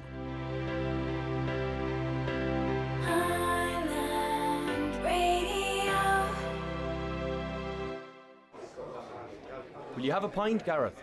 Sure, I can always take the quiet road home. John has just seen Gareth order a pint. He knows his friend is planning to drink and drive. Should he say something, or just let it slide? Again. Hey, cheers, John. Oh, yeah. Cheers, man. Drink driving kills. Don't let your friends drink and drive. A message from the Road Safety Authority. Visit rsa.ie. The county's #1 talk show, the 9 till noon show on Highland Radio. And you are very welcome back to the second hour of the programme. How are you all keeping? It's misty here at the mountaintop in Letterkenny, but apparently it is going to clear as this day wears on. Just wondering, if you have a 16-year-old, will they get into Croke Park with an adult ticket? No juvenile tickets given this time. They're going to get more money for it, aren't they? I will get that double checked. I don't want to give any misleading information. I'd imagine so, but as I say, I don't want to be misleading anyone. I'll double check with Oisin there. Just a wee note for anyone travelling on the Carn Mountain in Ashone. It is very dense fog and you can come on it unaware. Just be careful, everyone. Yeah, indeed. And as I said, I can't really see past the tree outside my window here at the mountaintop in Letterkenny, so it's the same around here. Can someone let them know in Carragart about the final, as there's practically no flags up? And we're getting some great reports of areas that have been heavily decorated, and no shame for those. Sometimes there aren't necessarily the people there to do it either. But this Call of Please Carragart is not, although I think the chemist there and a few other shops seem to be well decked out. The credit union, I think, as well. So maybe there's more needed. Who knows? The upstairs windows there, stick a flag out, I think, is what our listener is saying. I'm hoping a Tyrone club will get me a ticket. It's possible, isn't it? Will we get a ticket for the game in Super Value this week? Again, I'll double check that. I'm not sure. Are there any sort of general tickets for sale in Super Value or elsewhere? I don't want to give misleading information because it's such an important topic. Hi, Greg. I flew with my son and his girlfriend from Alicante into Glasgow with Ryanair on the 22nd of June. Unfortunately, my son had taken sick and the hostess on the plane could not do enough to help my son. Ryanair gets a lot of bad publicity, but these girls deserve to be acknowledged for their kindness and service that they provided. So a big thank you to the girls who helped him that day. Indeed. And I found the ground staff in Barcelona Airport, they weren't really interested at all. But on the plane and on the Irish side, I really don't have an awful lot bad to say about Ryanair because, as I say, it kind of gave me the opportunity to go places. A Milford listener says she needs to know where you were on holidays and if you had a good time. She said that you're leaving listeners in suspense. She rang yesterday to try and get an answer. Is this for me? So what did I do during the week? Well, went to Slough on... See, I don't want to admit it because people think I'm crazy, but there's people put up more miles going to see Donegal in the semi-final. We went to Slough. We went from Dublin to Barcelona Airport, got a late deal, right? Dublin from Barcelona Airport. We travelled overnight Monday morning, so we were in the hotel around about noon. It was the best San Francisco hotel, lovely pool, very clean hotel. Spent Monday there, spent Tuesday there, came back Wednesday. It was Ashleen's birthday Thursday, so just hung about the house for that and went out for something to eat on a couple of the evenings. Lucky enough to have a few vouchers here and there as well. So that was it. That's my week. Any further questions? I'm an open book. You can all answer. So it was Slough for 2 days. So got a really good deal, last minute deal on one of the websites. So don't judge me too harsh for all the travel. We had 2 full days there though. So it was, and bumped into Donegal people absolutely everywhere. A caller says there needs to be less shame on those who aren't regular supporters. The more people behind the boys, the better indeed. Ignore the haters, the naysayers. Just enjoy the week. And if this is the beginning of your journey as a Donegal supporter, well then so be it.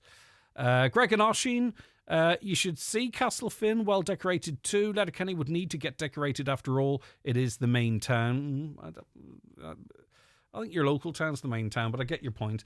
Yeah, well done to the people of Castlefin. If you want to send in pictures, by the way, of your town or village, please get them into us and we'll share them out. Creasla highly decorated and covered in flags. There's a poster up on the hill. I was through Creasla yesterday, looking beautiful as always. Yeah, indeed, very well decorated. So there's a couple of things here. We're going to move on to other regular programming stuff as well. But if you want to send in pictures of what you're doing at your house, what your kids are doing, what's happening in your town or village, get them into us right now. WhatsApp them to us, 086 60 25,000, and with your permission we'll share them on our socials as well, and maybe put a few out on the live stream. So maybe you've done something special at your house or on your tractor or to one of your sheep or to your village or town. Get the pictures in and let's see what you do. Now also as well, I would like to know what are the best top 10 Donegal songs. Now, I don't mean necessarily anthems for big games. Now, there's one, obviously, that has become such a mainstay. But what to you, because I'm going to be playing some music on Sunday morning as well, and I want it to have a Donegal feel. And I'm going to compile a top 10 here, if you don't mind. So WhatsApp or text what you believe to be the song that represents us, be it coming up to a football match, be it just generally, be it wherever you might be in the world, the song that to you means Donegal. Now, I probably could fill the top 10 myself, but I really want you, the listener, to help out. So get your phone out, open up WhatsApp or your SMS, but WhatsApp's free, of course, but SMS is mostly free, aren't they? And text us in what you believe your 1, 2, 3 favourite Donegal songs are in the context of this week or outside of this week as well. Please help me out. Right, let me see. I'm going to take the bingo numbers now, actually, because we've got an awful lot to get through. So stay with us. Good luck if you are playing today. Here are the numbers. It's time for Vision Ireland Bingo on Highland Radio. It's Monday the 21st of July. You're playing on the green sheet for the daily prize of €1,000. The reference number is S6. It's game number 20. The numbers are 62, 45, 90, 69, 23, 63, 3, 44, 11, and finally 33. Phone your claim to 9104833 before midnight, leaving your name, contact number and the name of the shop where you purchased your book, and we'll call you back the next working day. Get all your Vision Ireland bingo information at highlandradio.com. A public service announcement from Donegal County Council. Donegal County Council are delighted to announce that the Lough Foyle ferry service linking Greencastle and McGilligan and the Swilly ferry service linking Bungrana and Rathmullen is now operational. Both ferries operate 7 days a week. Further information, including timetables and fares, can be found at loughfoyleferry.com or swillyferry.com. Donegal County Council, promoting tourism and supporting our communities. Are you ready to take the next step in your career? Rehab Care are now recruiting for a team leader at their Seaview Respite Service in Mount Charles, Donegal. This post is a permanent part-time position, 30 hours per week, offering a competitive salary of up to €37,600 depending on experience plus benefits. Make a real difference in people's lives while developing your leadership skills with one of Ireland's leading disability care providers. Apply today and grow your future with Rehab Care. Visit careers.rehab.ie/jobs to learn more. Looking for a great day out right here in Donegal? Step into the Crawley Distillery Visitor Experience. Proudly voted one of the best places to visit by TripAdvisor. Set in a beautifully restored historic building, it's where the story of Crawley whisky comes to life. Take a guided tour, explore the rich history and enjoy a warm fáilte in the heart of the Gaeltacht. Book now at thecrawleydistillery.com. The 9 till noon show is brought to you by Letterkenny Credit Union, with monster loans available up to €60,000 for all occasions. Visit letterkennycu.ie. Okay, joined on the programme now by Sinn Féin's finance spokesperson, Deputy Pierce Doherty. Good morning, Pierce. Thanks for your time as always. Good morning to you, Greg. We're going to talk about what it feels like the gouging that we experience heading to Dublin. Before I do, lots of speculation again in the papers today. Pressure coming on, we're being told, on Mary Lou McDonald to throw her hat in the presidential race. ring. Obviously, that potentially is a big gamble for the party, perhaps. What is the situation? When might we know when a decision is made in that regard? Because I think the last comments I heard from her were that she wasn't ruling herself out of it just yet. Yeah, look, this is a kind of process that the parties go through. The first part of it was to engage with the membership on the ground. So we had a kind of long consultation. All the Commons branches and court councillors were meeting as part of the discussion that was about the strategy around the presidential election and the questions of whether we should contest or not, whether we should stand our own candidate, whether we should endorse a third party candidate. And they're the kind of questions that were put. Now, in some cases, that kind of discussion happens in a wee bit of a vacuum because, people might say, like, it would be good to endorse a third party candidate, but unless you know who that person is, it's hard to actually say, well, I would endorse her or I would endorse him. But we've got the feedback. The leadership's now actually going through that feedback, and basically what we're doing is nothing's off the table at this point in time, Greg. That's the God's honest truth. The election is until the autumn. We will be making a decision. There will be a paper going to the Ard Courier, a report back going to the Ard Courier, but there's no decision made either way. I know I'm hypothesising here, but let's just say that the decision was for Mary Lou Deputy MacDonald to contest. Does she step away as leader of the party to focus on that, or I don't know what the logistics of that are, or can you sort of continue your everyday business as a party leader and also sort of compete in a presidential race? I know we're not there yet. Just wondering if there's a strategy, not a strategy, but rules there, or. No, first of all, to my knowledge, there's not. But look, I think it's really important not to ahead of ourselves. There is no decision made. No, I know that. I understand that. Yeah. But you and kind of know where I'm going with this.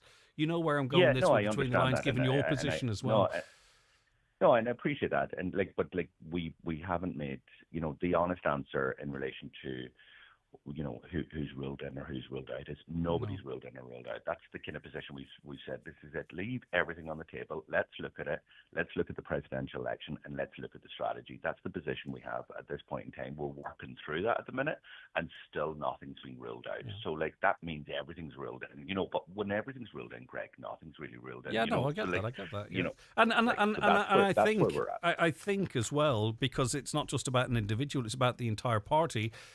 It's a big decision. It'd be a big shout to go for it because, you'd really want to feel that you had a almost odds-on chance to get it, because the fallout, if it didn't work out, could be detrimental potentially to the party as a whole. But you can figure that out and have those decisions to make. Thanks for commenting on that. In relation to the cost of going to our capital city, Piers, everyone listening to this show knows, whether it's been a concert, a previous football game, or even what maybe we're looking forward to at the weekend, it's crazy. You can genuinely go to a foreign European city and stay. You can go to Liverpool or Glasgow and stay there with flights for the cost of going to Dublin and just staying in a hotel for 2 nights. I know that myself because I've been researching it recently. What's going on and what can be done? Because there seems to be a bit of agreement from government with you on this. Yeah, look, in a way I'm kind of sick of raising this issue with government, because I think it's now 3 years ago I raised the issue of the Bruce Springsteen concert, where people were able to fly to Rome, go to the Bruce Springsteen concert there, have a week in Rome, cheaper than it was to travel up to Dublin and stay the night and go to see Bruce Springsteen in Dublin. That's just crazy stuff. It's, from a financial point of view, from an environmental point of view, it's just madness. And that's 3 years ago. We've been raising it with the government every year since, because this is deja vu. This isn't just when the All Ireland happened. It happens when, the Oasis concert, it happened during the big, other concerts in Phoenix Park, Zach Bryan concert and so on. And it's happening every year during the hurling and the football finals. The government's response when I raised it again this week is that they're going to look into it, that they believe, in fairness, they did say that they believe that there was an element of price gouging there. But we also had the Taoiseach 2 weeks ago in the Dáil saying that that he has the guts to take on price gouging. But if he has the guts to take on price gouging, if his government has, then why is this continuing to go on? What would you do? I'm wondering what options are open to government. And the easiest thing, I suppose, to ask at this point is, if you were in government, what would you be doing, and what could you do to sort of, I suppose, interfere in what is a private industry in this country? Yeah, well, look, first of all, I think it's important to recognise what you said there, Greg. It is a private industry. But, if a listener in the mountaintop went across the road and went in for a carton of milk, and it was the last one in the shop, and the shop charged them 4 times the price of the milk, or if it was the last loaf of bread and they got charged 3 times, we wouldn't tolerate it. That would be, it wouldn't be acceptable. We allow that to happen in terms of hotels. And everybody can nearly today expects that there is a bit of what's called dynamic pricing in hotels and airline seats and all that. That's fine. But not increasing 3 times. Like, I was looking at a hotel, not for myself personally, but as part of research, hotel in O'Connell Street. The price has gone from 200, so you can book that hotel the weekend after the All-Ireland final, which is peak tourism season, the first week in August, for above €200, whereas now at the weekend of the All-Ireland final, it's over €500. So what is the solution here? Is there, obviously dynamic pricing is part of it, right? Because next thing you know, we're going to go after the airlines. So would it be that you take an average price and the dynamic pricing must be within a percentage of that? Yeah, well, you can do 2 things. One is you could actually ban dynamic pricing. For example, like So do you go after the airlines then as well, though? Do you go, you know what I mean? Like, and the concert tickets as well. There's dynamic pricing everywhere now. So let me just important to clarify this. I'm not saying that we should ban dynamic pricing in hotels or airlines. I'm not saying that. But like, for example, in concert tickets, it absolutely should be banned. There's no doubt about it. We've been calling for that for years. But actually, just look at Oasis. Like, Oasis came into huge criticism because of what they did with dynamic pricing. People going on thinking they were buying a €100 ticket or whatever it was, 120. They ended up paying £500 because of dynamic pricing. Like, when Oasis continued their world tour, they banned dynamic pricing. No dynamic pricing in Australia, no dynamic pricing elsewhere. They banned it themselves. So we can still have concerts without dynamic pricing. Like, that's just having a fair pricing model. In terms of hotels, what you need to do is regulate. Hotels already have maximum prices that they can charge for rooms. So it's not a case like that a hotel can do X, Y, and Z. The problem here is that you shouldn't allow peak season fluctuations like that. And there's been examples in other areas, the likes of Uber and Lyft in other European countries. They tried to charge higher prices for their passengers during peak times. That was banned. It's illegal in Ireland as well.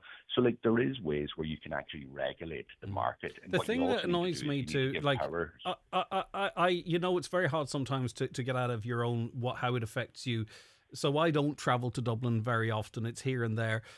But that doesn't mean I don't think it's an incredibly important issue. But I sometimes think about it on the inward bound situation. We've seen the tourism industry falling quite significantly this year. And I'm just thinking, if I'm sitting in Germany or if I'm sitting in America or something and I start pricing what Ireland is like, right? I know the West is different to Dublin, but just imagine you're sitting in California and you're thinking of coming here. You look at the flights, they're so price-wise. And then you would check out what 2 or 3 nights might be in a Dublin hotel, and you might think that is the cost of coming to Ireland. That really concerns me, that it's how we appear for certain weekends, particularly for the tourists, especially the big spending, American tourists, for an example. We must look crazy because they're not checking the flights into the Dublin and then a hotel in West Donegal. They're going to check around your average hotel price in Dublin, aren't they? And it's going to affect us all. Yeah, it's absolutely with prices like that. There's just no doubt about it in terms of your tourism offering. And I think Temple Bar came out in a report recently as one of the highest, the most expensive places in Europe. And that's not just to do with hotel prices, but also to do with the prices that people are being charged. So that really impacts our tourism offering, and that's a bigger, wider question, Greg, in relation to what is the cost that we're being charged in terms of rooms and all the rest. But really, the tourists don't, the dynamic pricing that's happening in the hotel industry, mostly isn't aimed at the tourist. It's actually aimed at gouging domestic people. It's gouging people from Donegal and elsewhere. Why?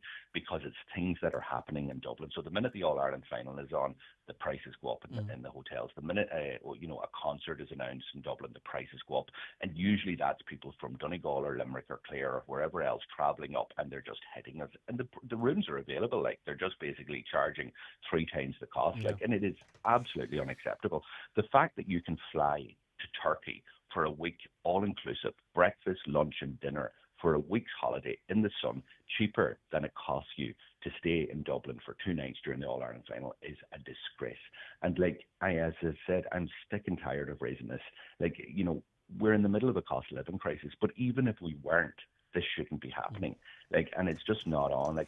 I've talked to parents from Donegal who've gone to concerts with their kids, and they've travelled up and they've gone to maybe the Phoenix Park or whatever to see a big artist that their kids was into.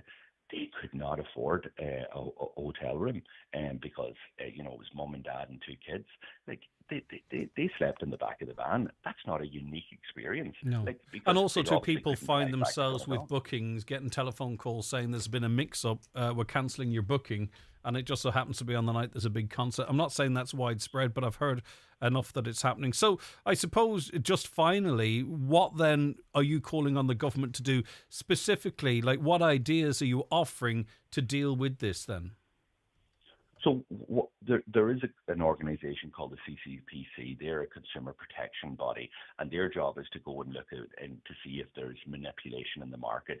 That organisation needs to be given greater teeth that can go in and look at the dynamic pricing that is happening, the pricing of hotels. So the question is, did the hotels actually just push up the prices when the All-Ireland final was on, or is it actually the last room in the place? Why are they pushing it up that to the level that they're doing? And the government need to bring forward regulations that actually limit the amount that a room can be pushed up as a result of a big event in the city. As I said, I have no problem. I think most people understand that the last room might cost a little bit more, but it shouldn't cost 2 or 3 times what a room costs the same weekend during peak season in the holiday season. That's simply not acceptable. Right. That type of greed, that type of gouging needs to be banned. Okay, I'll be asking this question throughout the week, and it's to not take away the importance of what we've discussed, but of course it is a big week for us. Of course you are of the view we will win, I'm sure. Why will we win? What's going to happen Sunday? Donegal Vicary. I think if you watched Donegal against Meath, that was a display of excellence. And I think Donegal, right throughout the championship, I still think they have another gear. I think we've seen it there when McBurty came on, the different type of style as well. I just think that they have the passion. I think Jim has the intellect to be able to create a system and a plan that will deal with Kerry. And look, I'm saying that. I know Kerry's serious. I know Clifford and others are serious players, but I think that they're no match to our lads and our sideline as well. And look, the bench that we have is the envy of any other county. It's not just those the 15 that'll line out. It's the entire bench, and we've seen that right throughout the championship. So look, we take nothing for granted, but I actually think we're coming back with Sam Maguire on Sunday night. I think you're right. All right, Pierce, thank you very much indeed. That's the Sinn Féin spokesperson on finance, Deputy Pierce Doherty there. 08660 25,000 for all of your views on anything we've talked about there, be it price gouging, be it potentially Deputy Mary Lou McDonald running for president, or indeed the Donegal game.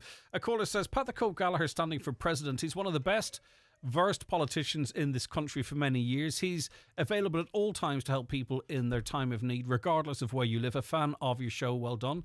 I think that was when Michaela was presenting, that was sent in, and I'm not surprised by that at all. Yeah, indeed, and in fairness to Pat the Cope Gallagher, he was as busy as any TD in this county, I think, even when he wasn't at TD. It's about, I suppose, a national vote as well, who would pull the votes in nationally.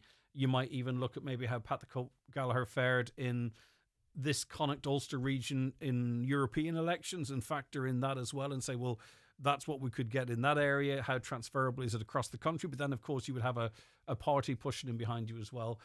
So who is to say?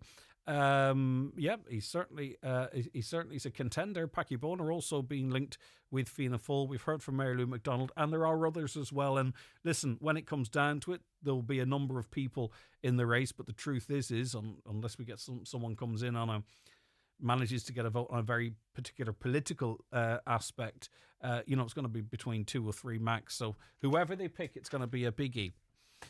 Hello, I was just wondering, for the breakfast in the Bonington Hotel next Sunday, if you're staying in the hotel, can you enter?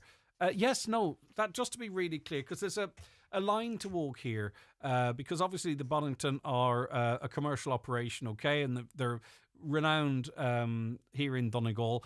You could come in and watch the show and engage in the show if you're staying in the hotel, even if you don't eat breakfast. What we're saying is though, there's this fantastic option if you're down there to fill your boots, unlimited breakfast for 20 quid, tea and coffee. But please call into the show even if you've eaten or you don't want breakfast or you don't eat in the morning. That's optional. So you can come in, sit down, enjoy the show.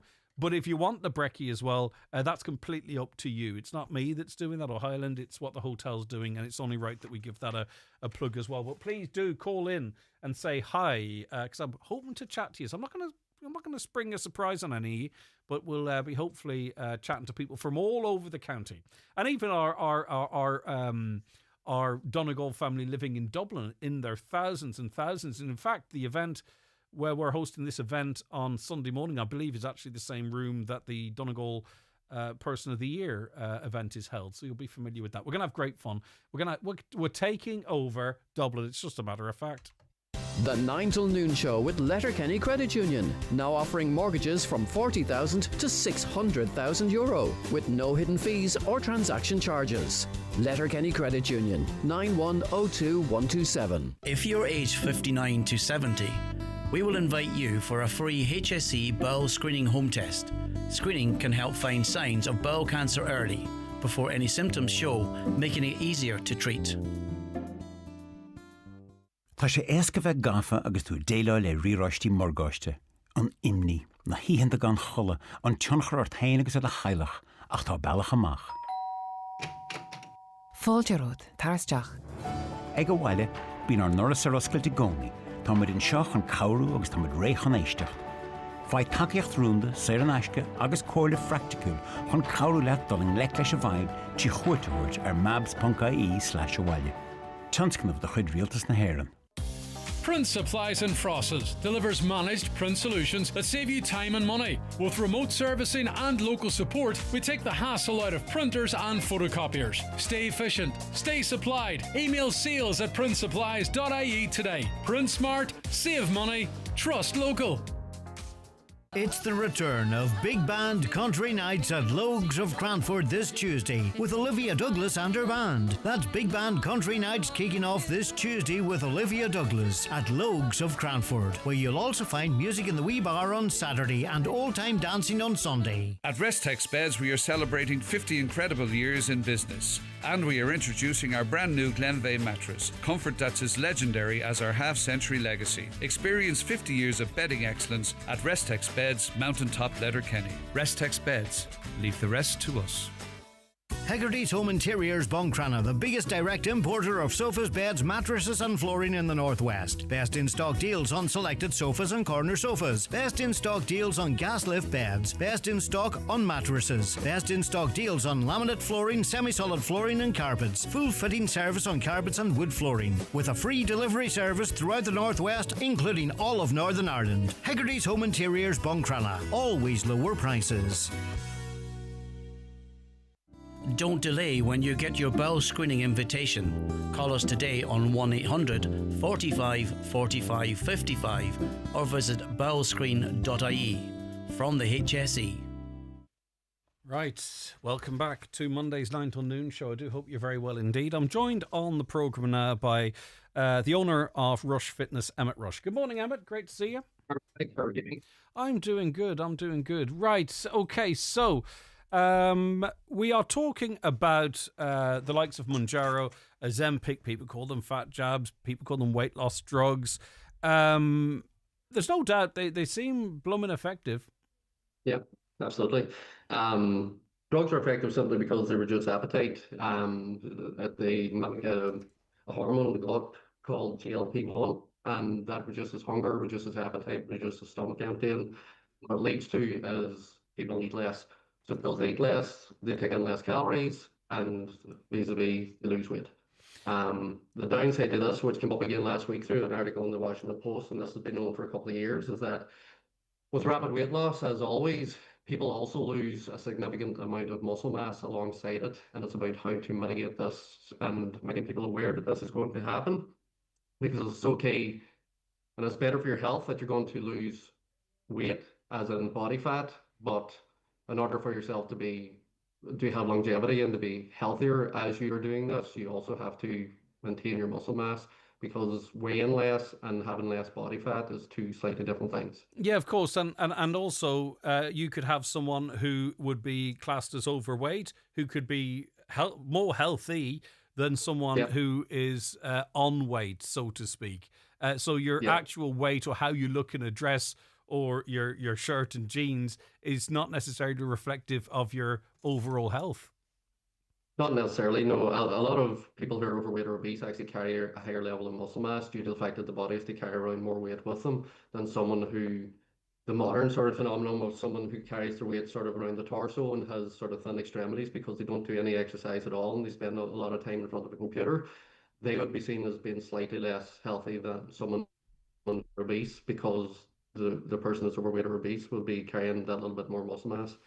So would you be recommending that if someone is starting one of these jabs, that they also begin, if they aren't already at that time, an exercise program, or join a gym or a PT or whatever it might be?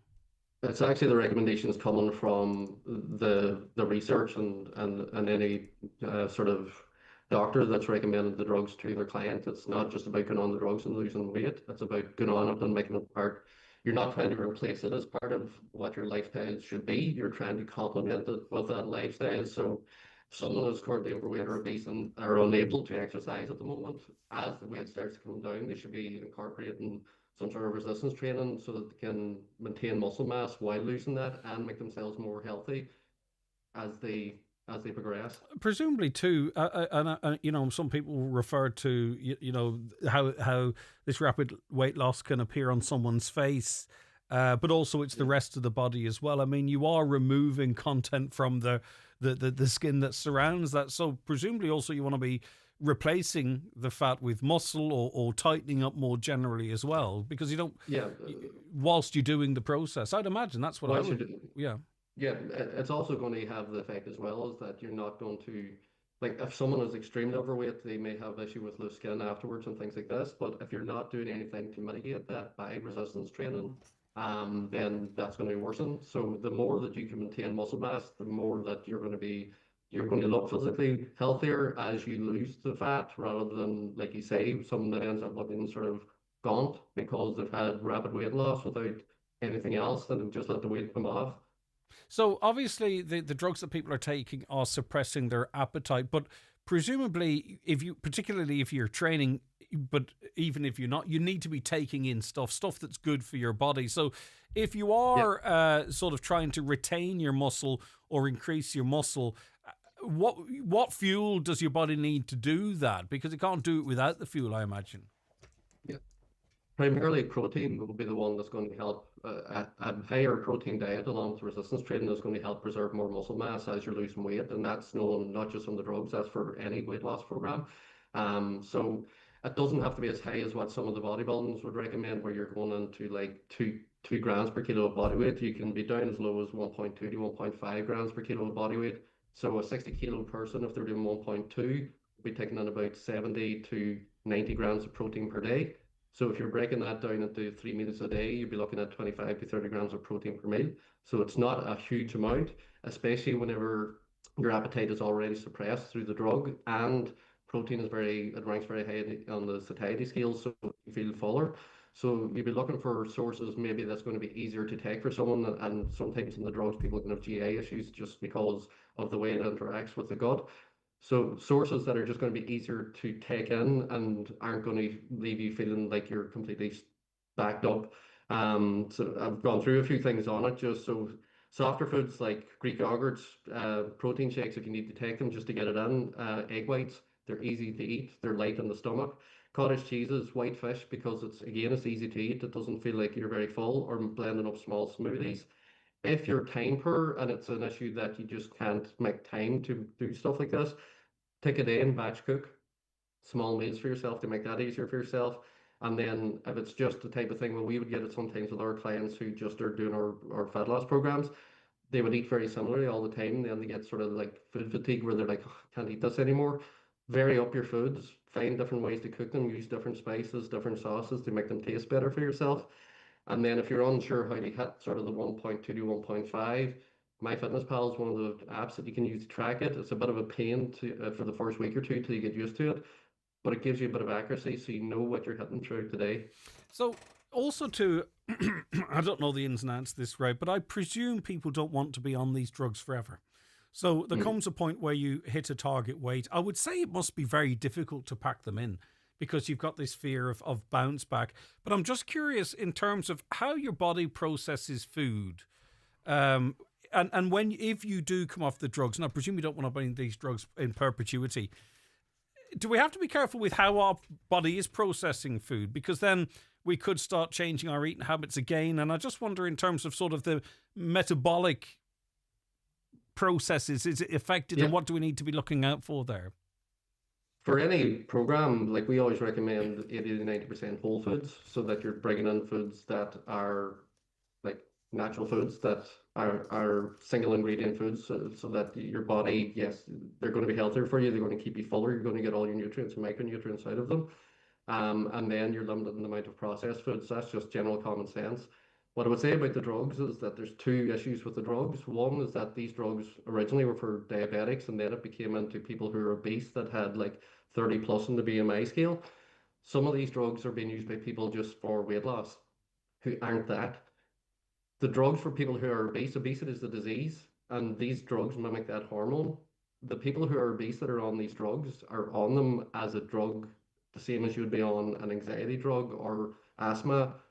They're not meant to come off them, because a lot of the research has shown that the obese people who are obese who come off them, even when they're put on a placebo, started to regain. Yeah, it doesn't fix the disease. Yeah, because the hormone isn't being regulated, and this is the issue with it. So if someone is just using it for general weight loss and they're not getting it from their GP or someone that should be administering the drug and looking after everything when it comes to the drug, you're giving yourself, you're messing with your hormones then to come off it again, and you could see a massive bounce back. And there's not enough research on people who have started to use it for general weight loss rather than for obesity. I just get a feeling it could be a little bit like, I think it could be like a little bit like people who started vaping for smoking, but they just vape forever. Because and they just vape forever. And the injection for some, it gets off that stone that they can't shift or whatever it might be, and they're just on it forever because... And that's not what it's for. If you've got a stone to lose, the reducing your calorie intake through diet and exercise is going to do the same thing for you, and you don't have to start taking something that's going to mess with your hormones and your gut.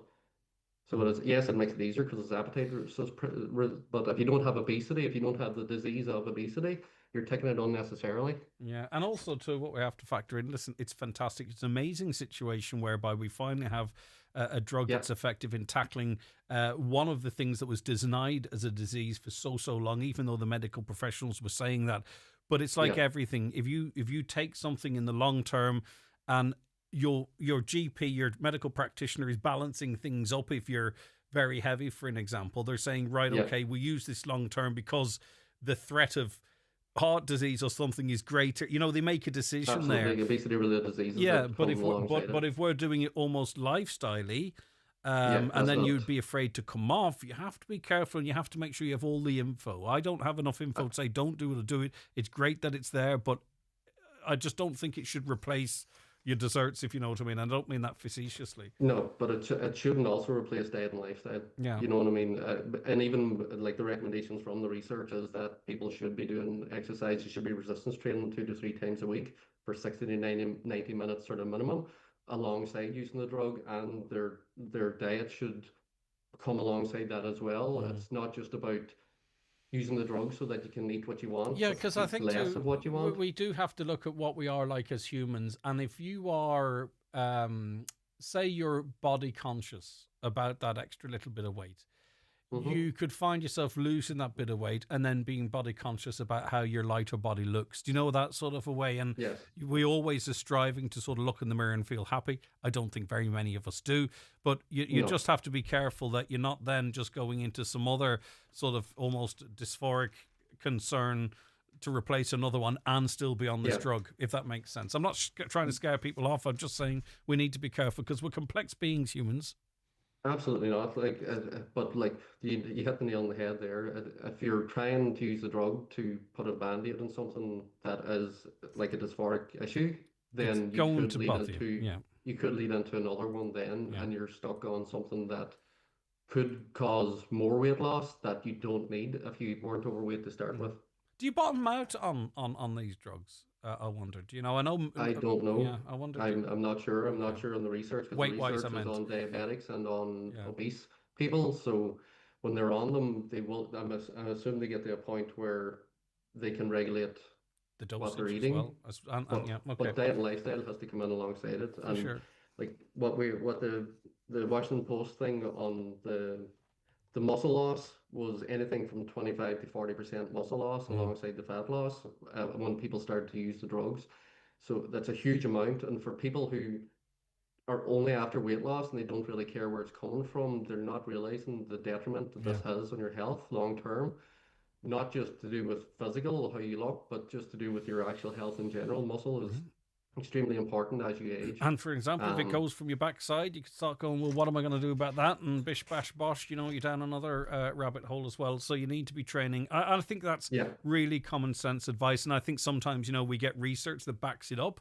But I think in the absence of that research, if I had this conversation as someone in the health industry, you would have been saying this anyway. It was just saying in the context of a newspaper feature. Yes, it comes with any sort of weight loss. If you're trying to lose weight and you want to do it healthily, you have to be doing resistance training alongside it to maintain muscle mass. And again, it doesn't have to be massive. Like our clients do 2 to 3 days a week, full body resistance training. And that for some of them, that's all they do. Other clients move into our fitness classes and do extra because they like doing that. For the basics, that keeps people ticking over and that'll maintain muscle mass. And we use the in-body body fat scanner. It's a medical grade scanner. So we can see what the difference is between muscle mass and body fat. And any client who hasn't been has been doing maybe the fat loss and not doing as much training because maybe they're busy during the summer, you'll always see muscle mass coming down alongside fat. Interesting. You see it on the ground as well, from member to member. Okay, Emmett, listen, thanks very much for your time. I do appreciate it. Have a great day. You too, Greg. All right, bye-bye. That's Emmett Rush there, who's owner of Rush Fitness. I'm sure you can give them a ring, give the guys a ring there and run any questions back with the staff there, or contact any of your local gyms or PTs. I'm sure you'll get the same kind of important info. It's brilliant, as I say. It's fantastic that there are options there, and it's not to take the good out of it. It's just to make sure that, you get the full benefit of it and not necessarily sort of, replacing one issue with another. The 9 till noon show is brought to you by Letterkenny Credit Union, offering low-rate car loans with fast approval. Apply online at letterkennycu.ie or in office today. If you're in Dublin for All-Ireland final weekend, Highland Radio's Road to Croker continues on Saturday evening as we gear up for the match, live from the D2 at the Harcourt Hotel on Harcourt Street. Join the Highland team from 8 p.m, setting the scene in the capital and getting the thoughts of the fans ahead of Donegal's clash with Kerry. Plus, there'll be a few giveaways too. Build up to the All-Ireland final with Highland Radio at Donegal's Home Away from Home, the D2 at the Harcourt Hotel. Highland Radio's Road to Croker is in association with Highland Motors Letterkenny and Dacia's all-new Bigster SUV. Affordability redefined. Everything is big but the price, starting at €29,990. Looking for fresh dinner inspiration? Then why not take the plunge with Irish mussels? They're tasty, nutritious and easy to prepare in less than 5 minutes. Just add shallots, garlic and a splash of wine. Pick up from your local fishmonger, supermarket fish counter or in pre-cooked packs. Or if eating out, why not enjoy a delicious mussel dish? So go on, flex your mussels. See recipes at boardvia.ie/fish. Plan something new at the start of the year? Well, who hasn't? Now's your second chance with the 252 registrations at iMotors. Take the wheel of the iconic Qashqai, the bold X-Trail, the sporty Juke, or go electric with the stunning Nissan Ariya. They're here and they're waiting for you. Visit imotors.ie today. iMotors, fearless generation. Get ready to dance the weekend away at the Highland Radio Country Music Weekend in the Clanry Hotel, Letterkenny from October 31st to November 2nd. 2 nights, 1 dance floor and some of Ireland's biggest country stars. Michael English, Patrick Feeney, Stacey Breen, Jordan McPollan, and I'll be there too, David James, and lots more to be announced. You can enjoy 2 nights bed and breakfast plus tickets to both dances. That's the Highland Radio Country Music Weekend. Spaces are limited, so book now online at highlandradio.com or clanryhotel.com. Highland Radio weather updates with McElhenney's. Find amazing savings across our departments with up to 50% off your favourite brands in our summer sale. Discover more in-store or shop online at mcelhenneys.com today. All right, let's see what the weather forecast has. I could just tell you with my eyes that the fog mist, or whatever you'd call it, seems to have cleared somewhat here in Letterkenny. So the weather... mostly dry today with just the odd patch of light rain or drizzle. Highest temperatures of 15 to 18 degrees in moderate northwest winds. Okay. We've a lot of questions in specifically about these weight loss drugs, which I'm not really in a position to answer because there's questions about fertility and others as well. But we'll read them out and maybe other listeners can throw their weight behind. Oh, that's terrible. Slip of the tongue. Throw their opinions in and see what the crack is. Okay, we are going to take a break because the news is coming up at 11 o'clock. I still want your suggestions, what you believe to be your top 1, top 3 Donegal songs. I'm trying to get a playlist together for next Sunday morning. We will have live music, but also playing some music back from studio. Although I say that, we might end up without time. But anyway, I'm trying to compile a list here of our best songs. Back after these with the news. Highland Bakery brings the magic to your morning tea break. Golden scones, still warm, soft in the middle and impossible to resist. Look for the packet with the rabbit on it. Fresh from the oven to your local shop. 25 years of Highland Bakery. Back by popular demand, the High Stool Prophets return to Canavan's Ballygolly on Friday, October 3rd for their high-energy Irish folk and trad show. Dance, sing and stomp the night away. Tickets just £20. Book now at canavans.co.uk or check Facebook. Get ready for an unforgettable night. Use promo code Highland10 to get 10% off your ticket. I'm at Dublin Airport Terminal 1 doing a survey. Oh, here's someone. Excuse me, do you mind if I ask you a question? How far did you have to park from the airport? Oh, that far. Did you know that if you'd taken an expressway coach, it would have been super comfy and so easy to book, and it would have dropped you right here at the door? Oh, you didn't. Oh well, next time. Bye. If you're going to Dublin Airport, book online at expressway.ie and get right to the door. Don't go the car way, go expressway. Way better. Summer toys at Tinny's Toys. Everything for an outdoor summer. Swings, slides, trampolines, goalposts, rebounders, sand table, wheelbarrows. Of course, we also have our massive range of kids, pedal and electric toys. Need something for those rainy days? Well, we've that covered too, with the likes of Brooder Toys, Lego, Marvel Toys, books and more. Call into our store on the Leck Road, Letterkenny, or shop online at tinnystoys.com. Tinny's Toys, much more than just farm toys. Dan boy. New this week in Home Store and More. All school bags are all half price, but better hurry because when all our half price school bags are gone, they're gone. Also, all 100% cotton children's duvet sets are still all 33% off, and all metal kitchen bins are still all half price. But when all the 33% off 100% cotton children's duvet sets and all the half price metal kitchen bins are gone, they're definitely gone. Drop by your local Home Store and More. Visit us online at homestoreandmore.ie. Home Store and More. A happy home. The 9 till noon show with Letterkenny Credit Union. Simplify your debts with a debt consolidation loan from Letterkenny Credit Union. Call us on 074 910 2126 or apply online via our app or in office today.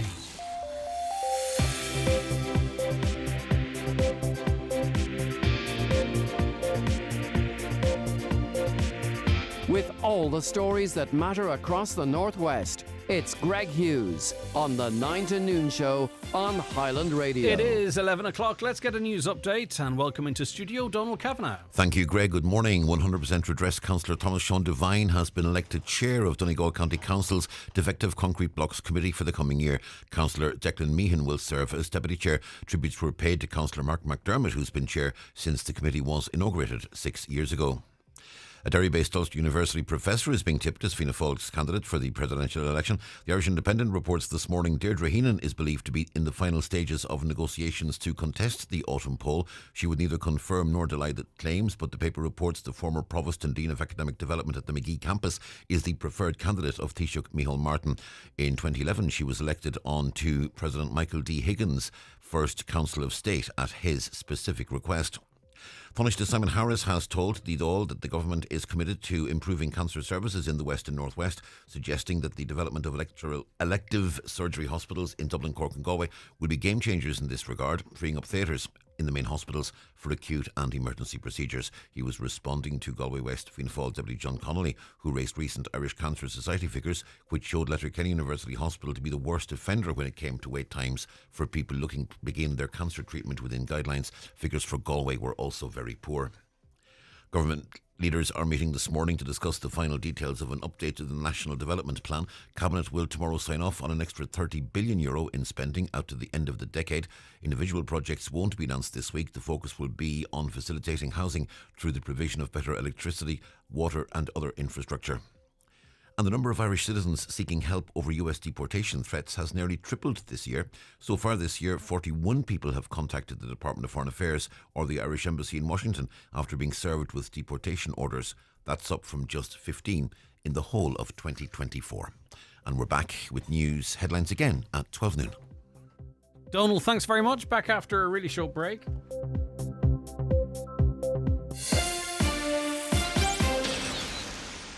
The holidays are here, and so is 20% off when you buy VHI Multi-Trip online before the 31st of August. Whether it's city breaks or beach escapes, get peace of mind with all your trips, all year, all sorted. VHI Multi-Trip. That's how VHI does travel insurance. Terms and conditions apply. Visit vhi.ie for details. VHI Healthcare DAC trading as VHI Healthcare is regulated by the Central Bank of Ireland and is tied to Collinson Insurance Europe Limited for VHI multi-trip travel insurance. We're talking about the weight loss jabs. A caller says, this might be a silly question, but if you're not obese, how can you get them off a doctor? Well, you can get them privately as well. I'm not sure of the ins and outs of getting them off a doctor.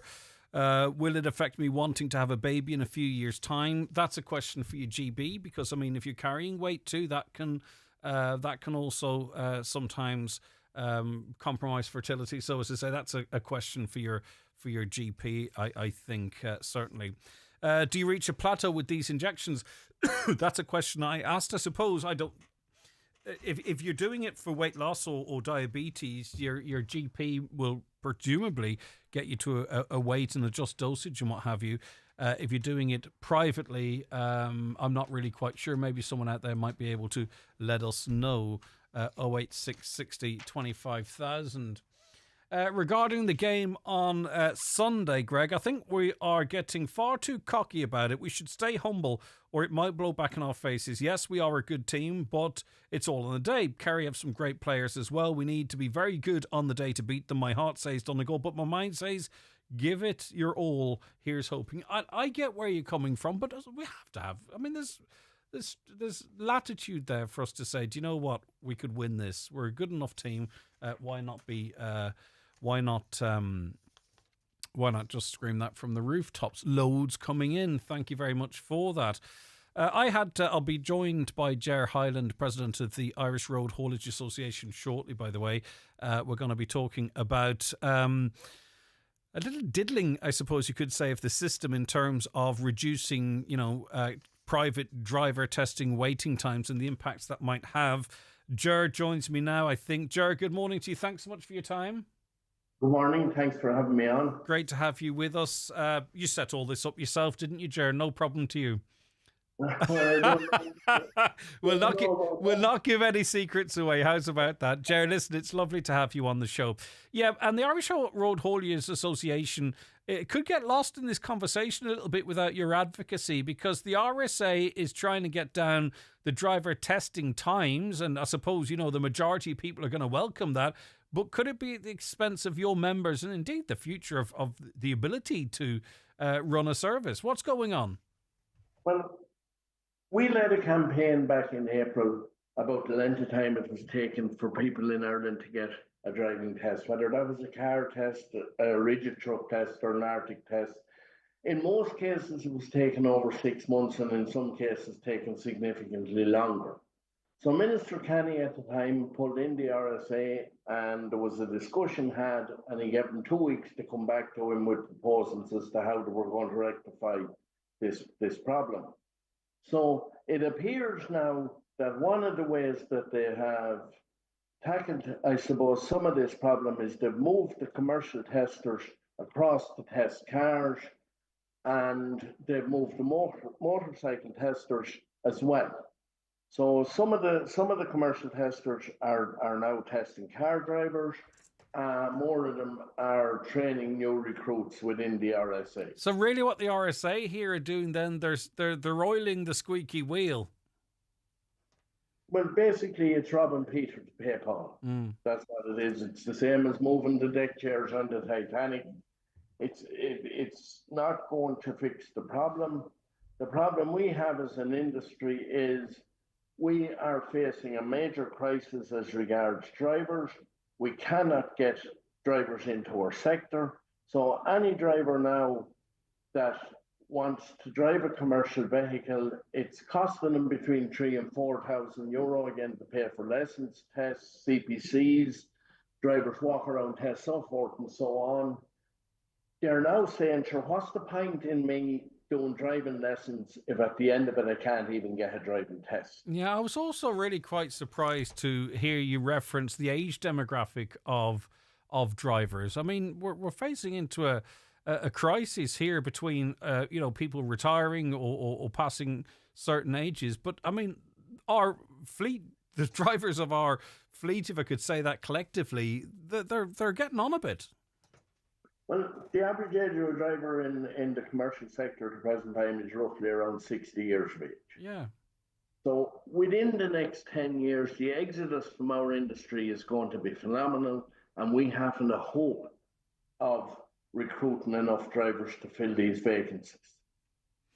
Like we have young people here in Ireland that, for example, to spend between €3,000 and €4,000, there'll be a lady or a gent looking to become a commercial driver.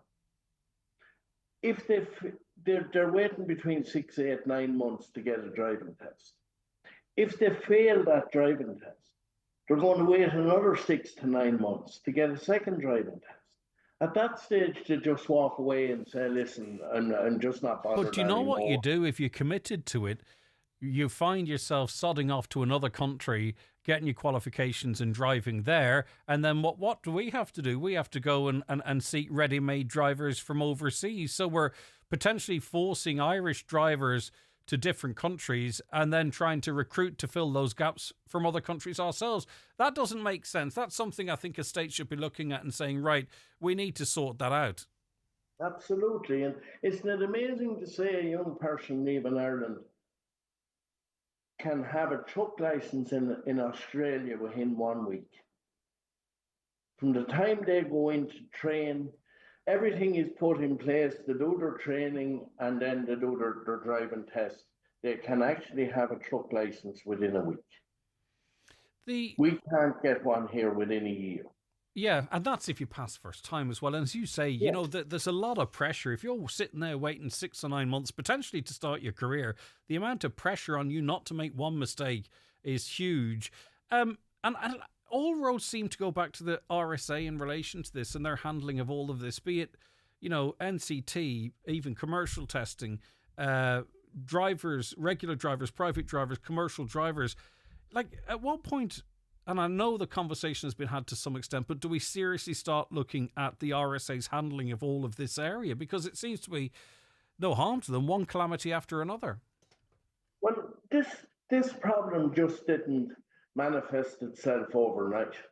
So exactly like what you were saying there appears to have been no planning within the RSA for the number of people that was going to come knocking on the door looking for a driving test.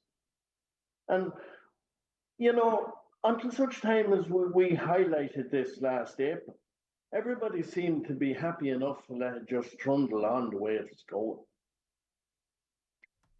We've talked up until now about individuals, and I get that, but presumably in terms of, the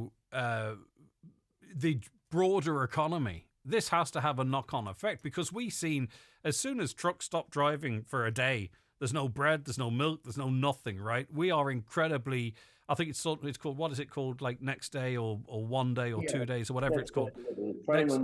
Yeah, exactly. So as soon as our fleet grind to a halt with banjacks, this has to have a potential economic, broader than sort of the individual frustrations. It has to have an economic impact, Ger. Well, I suppose until such time as the goods are not on the shelves, people won't realise that everything that moves in Ireland is moved on the back of a truck. Everything that the consumer uses is moved on the back of a truck, from pharmaceutical products to garden products, to building products, to the animal feed, to the milk from the dairy farm, to the processing plant. Everything moves on a truck. And until such time as there's a shortage of goods, people won't realise the importance of our sector. All right. Listen, Ger, we'll see you, the government listening. Thanks for your time. I do appreciate it. Have a great day. Ger Hyland there, president of the Irish Road Haulage Association. Can you imagine? He said there, you can go to Australia. And obviously, you have to prove your competence to drive, right? So I can't go to Australia and get a license within a week.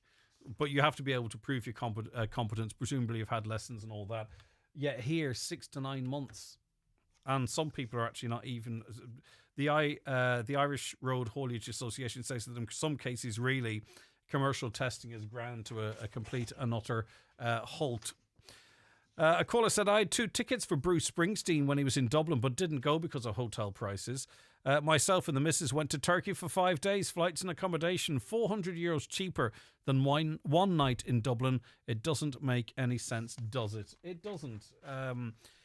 Is it about capacity? I note actually talking to some business providers in Salou, it's very, very quiet in Salou for July.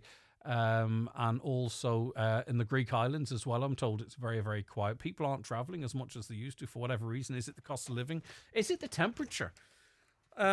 I was chatting to someone as well during the week, and I can see an issue whereby, people just don't go to southern Spain, southern Portugal at certain times of the year because it's actually too hot. 37, 38, 39, 40, 41, 42. I can see those places getting a big hit because of more consistent higher temperatures. But back to hotel prices. It's not even Dublin that has rip-off prices. I have a friend who stayed in a hotel in Donegal recently for a family wedding. They were charged €430 for one night. I'm really disappointed to read that. A night away and some shopping and dinner and drinks, it's the guts of €600. I was looking at a hotel in one Donegal town. It was €269 for a night on the August bank holiday weekend. People are going foreigners, it's far cheaper. We got a week in Portugal for £430 each, pounds that is. It's not like hotels are benefiting from the crazy prices either. The hotels I've seen have been empty. Yeah, it's an interesting one. It is an interesting one. All right, I'm going to be back talking about further water outages in Drumkeen. Stay where you are. The county's #1 talk show, The 9 till Noon Show on Highland Radio. The 9 till Noon Show is brought to you by Letterkenny Credit Union. Digital loans now available. Apply online or via our app today and get your loan transferred directly to your current account. Discover a new way to cook outdoors with the Ninja Woodfire Electric Barbecue Grill, now at Ben Sweeney Euronics. It's a grill, smoker and air fryer all in one, with 7 cooking functions, no charcoal, gas or flames needed. Wood-fire technology delivers real smoky flavour anywhere, in the garden, patio or in the campsite. Weather resistant and ready year-round. Get the Ninja Woodfire Electric Barbecue Grill at Ben Sweeney Euronics, Letterkenny and Dunlow. Donegal. Thinking of cutting your energy bills or upgrading your home? DLDC and Mount Lucas are bringing the Retrofit Roadshow to you. Join us in Letterkenny from July 21st to 25th. Free sessions for homeowners. Learn how to boost your BER, upgrade your insulation and access SEAI grants. One-day certified training for tradespeople. Future-proof your skills in NSEB retrofitting. Places are limited. Book now at dldc.org or call 074 9127 056. DLDC, bringing energy expertise to your doorstep. This summer, whether you're chasing fashion, food or fun, Letterkenny has it all. From big high street names to great local ones. From cosy cafes to buzzing bars, Letterkenny is the place to be. Brought to you by Shop LK in association with Letterkenny Chamber of Commerce. We're serving up summer at Dunn Stores with a picnic spread to impress. Feast on 3-for-2 party food like delicious cured meats and tear and share bread with camembert. Or our 2 for €4 picnic salad range like spinach and ricotta tortellini pasta salad or flaky pork and pancetta sausage rolls. And try our new dessert pots, any 2 for €3.50. Plus, you can save at the till with a 10 off 50 grocery voucher. Dunn Stores, always better value. Terms and conditions apply. Voucher can be used on next grocery shop of €50 or more. Highland Radio Time Checks brought to you by EirGrid, the operator and developer of Ireland's electricity grid. EirGrid, powering up communities, powering up Ireland. The time is? The time's 11:16. Looking at, I was just running through some of the water outages in Drumkeen in recent months, and they're not all up there, but these are the ones I've access to. Water out 25th of January, 24th of January, 15th of January, 14th of January, 16th of December, 7th of December, this is going back the way, 20th of November, 11th of October, 24th of June, 24th of June, 22nd of June, 9th of June, 25th of May, 21st of May, 24th of April. You get the pattern, don't you? And these are just the ones that have been notified by Irish Water. The water's out again. Monica, I'm preaching to the converted. You know all about this, I presume. Are water outages as consistent as appears on Irish Water's website? Good morning, Greg. Good morning. How bad is the water outage situation in Drumkeen? The water over here in the townland of Liscairn is between Drumkeen and Stranorlar. I have no water. I have no water. And it seemed to be that they turn it off every morning and it goes on at night time because there's a little water in the tank in the morning to flush toilets. Washing, out of the question. Dishwashing, out of the question. That's okay. And I have to buy drinking water. Okay, this morning there was absolutely nothing in the tanks. I went out to with buckets to the rainwater that I am preserving for horses and animals outside for drinking. So I had to use the rainwater that I've conserved for leave the buckets in the toilets to flush toilets. Now that's how bad it is in this day and age. And I do not complain about anything, but this is dire. Yeah. There is absolutely no water. My good neighbour below me has 4 kids, teenagers, and my daughter above me, she got a new big pump house to pump her water right up to her. It's gone, so I don't know how many times she's had the plumber to repair her pump house. So that's the situation, Greg, in this day and age. Are you at the end of the line, Monica? It sounds like you must be I'm high at up. the end of the line. Yeah, no, I'm not that high up. Right. It was sort of gravity flow over the Minaboy Road. Yeah. And about 10, 12 years ago, or even more, I got a group scheme going at the time the council had it, and we all paid our 2,000, so we all got our water. But ever since Isca Water has it, I don't know, we just are cut off all the time. I may have a trickle, which sometimes I'm actually glad of even a trickle, but when you have none, it's just it's a bit.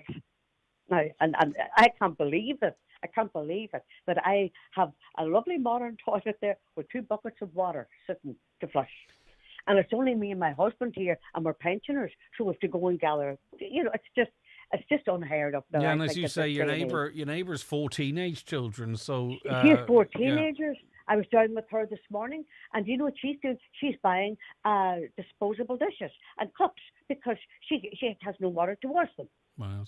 And she goes out to her mother's place, which is away at the other end of Drumkeen, for the kids to shower. And washing, well, we just have to either go up the town or go. Someone It's dire. But it must be. But and given my the fact that own it daughter comes has off 3 teenagers. Yeah, because it goes on and off as it does. The water must be most often of poor quality when it is running. Well, I don't have great pressure, but you get used to it. I don't mind. I don't need big pressure as long as I have run water that you put on your tap and you have water. So we can't have on any heating because you can't destroy the tank. You could destroy it with no water going into it. So we're just one little toilet out the back, and I put water into the sink and leave it. So we just wash our hands in that water that's sitting there since the morning time, and the buckets then are for the toilet. I mean, obviously, you want Ishka Aaron to have a look at this, but I mean, if I were you, if I could gather up the money, I'd go for one of those cold water booster tanks, Monica. They're about £800, and I know it's a big expense. Well, I've been speaking to councillors, and they said what you need in this area down the road is a pump house. Yeah. But I think it's up to I don't know, government to build this for us. But we've all paid our $2,000 each that we got the water, and now just because we're at the end of the line, like, do we not matter? And it's just as I say, I've everybody tortured, and my good neighbour who has been torturing Ishka water has been told, "Oh, you're complaining a lot," and she says, "Yeah, I complain because I have no water." So where are we? Where are we? It's a nightmare. All right, we're going to get on to Ishka Aaron and see what they have to say about it. My concern is because you're at the end of the line. They're managing the pressure by the sounds of it. They're managing the pressure for the majority. And because you're at the end of the line, you're the one paying the price. If it were me, I would genuinely try and gather up the money for a 220-litre cold water booster tank. It would trickle fill, hopefully, when the water's on, and you'd have good pressure and water when you need it. But that's not for everyone. I don't even mind not having pressure, Greg. I really don't. As long as I have water. When I put on my tap, I know what you're saying. I don't mind if it's slow. I know it's a nightmare. But when you've known. Yeah. Okay. Let us see. Thanks a million, Emily. Thanks a million for. Yeah, I know, and I'm not sure much we can do. It's to get it off your chest, and who's to say? Maybe someone will pick it up. Thanks, Monica. We'll make inquiries, of course, in relation to that. By the way, there are still spaces available for our show tonight in the Clanry. It's really, I suppose, where we really get things going as we build towards next Sunday. It's going to be an absolutely fantastic show. I'll give you details of it, in fact, in a mo. I'll just have to open it in front of me. I don't want to do it off the top of my head and then Oisin come down and hit me a slap. So I'm going to open up the shop and do it that way. Where is it? Road to Croker event. Here we go. Right, okay. So in the lead up to the All-Ireland final, we're inviting you to join us, our team, for the Road to Croker, supporting the Donegal GEA Team Training Fund and Northwest Special Olympics. So Oisin Kelly and Brendan Devaney are going to be there looking ahead to the game. They've got an expert panel of guests that will be there. And there's goodie bags from Michael Murphy and all that type of stuff. Loads of brilliant panelists, loads of great conversation, loads of great music as well. David James, David Craig, amongst those performing live in the Clanry. Tickets are €20. As I say, you're supporting the Donegal Team Training Fund and Northwest Special Olympics. There's well over 400 people turning up. It's going to be good. There's going to be a buzz. Obviously, serious football talk. But well, listen, when you get these group into a room, there's going to be a bit of crack there as well, and live music. What else would you be at? Even have a sneaky pint for yourself on a Monday evening. Why not? You've earned it. So that's tonight from 8. Doors open at about 7:15. You can book your tickets online right now. It's safe and simple. And if you do that, just bring your email confirmation with you. Check your emails to make sure it's there, by the way. Check spam. Sometimes maybe it's gone in there. If there's any issue with the email, give us a call. But that's your proof of entry. So you just show that and go in. And it's going to be great fun. The scene is going to be set. And if you don't have the buzz now, what's wrong with you? But you're certainly going to have it by the end of that show this evening. So that's all throwing in from 8 o'clock. Right. We were asking for some of the songs. I'm asking for some of your songs because I might get a chance to play a bit of music. And I'm trying to get together a top 10, really, in my own head. So we've got some early leaders here. My Donegal Shores, Back Home to My Donegal. Donegal Danny. Actually, Donegal Danny doesn't get as much airplay as potentially should. Walking Tall in Donegal. Love that one too. Thanks for this. Morning, Greg. Surely number one on the Donegal song list has to be the fabulous Hills of Donegal by Goats Don't Shave. Yeah, indeed. They've got their jerseys and colours ready for watching in Glasgow. Come on, Donegal. Where are you watching? Maybe you're listening to us either on the podcast or what have you, or live. Are you in America? Are you in Australia? Are you in Britain? Are you in Switzerland? Are you in Dubai or anywhere for that matter? What are you doing for the game on Sunday? Tell us your story. Tell us your plans. Maybe you've got friends around. Maybe you've got bunting out of your apartment window in Dubai. I'm sure that's all right, isn't it? As long as you don't show your naked arm. What are you doing wherever you are? Let us know. 086 60 25,000. We'll do more of this as the week goes on. But I want to know what your party is. How are you going to watch the game? Are you going to listen to it at the same time in Highland? Are you just going to listen to it? Have you got friends around? What are you going to be doing for the All-Ireland on Sunday outside of Ireland? Let me know, because we know that one listener, they are going to be watching it in Glasgow in their jerseys, having the crack. Let us know. 086 60 25,000. The toll barrier will be a big issue for Donegal supporters. Surely they should leave the barriers open to allow traffic to pass through. Last time I was up in Dublin, I sat for an hour and a half. Some people got caught out by that. But they're a private company. I know there's some state involvement there, as if they're going to give up on their 230 is it 230 for that one? You know, as if they're going to give up 10,000 230s or 20,000 of them, for crying out loud. It's crazy. They're not going to do it. You can ask them to, but you're wasting your breath. Donegal bunting, green and gold.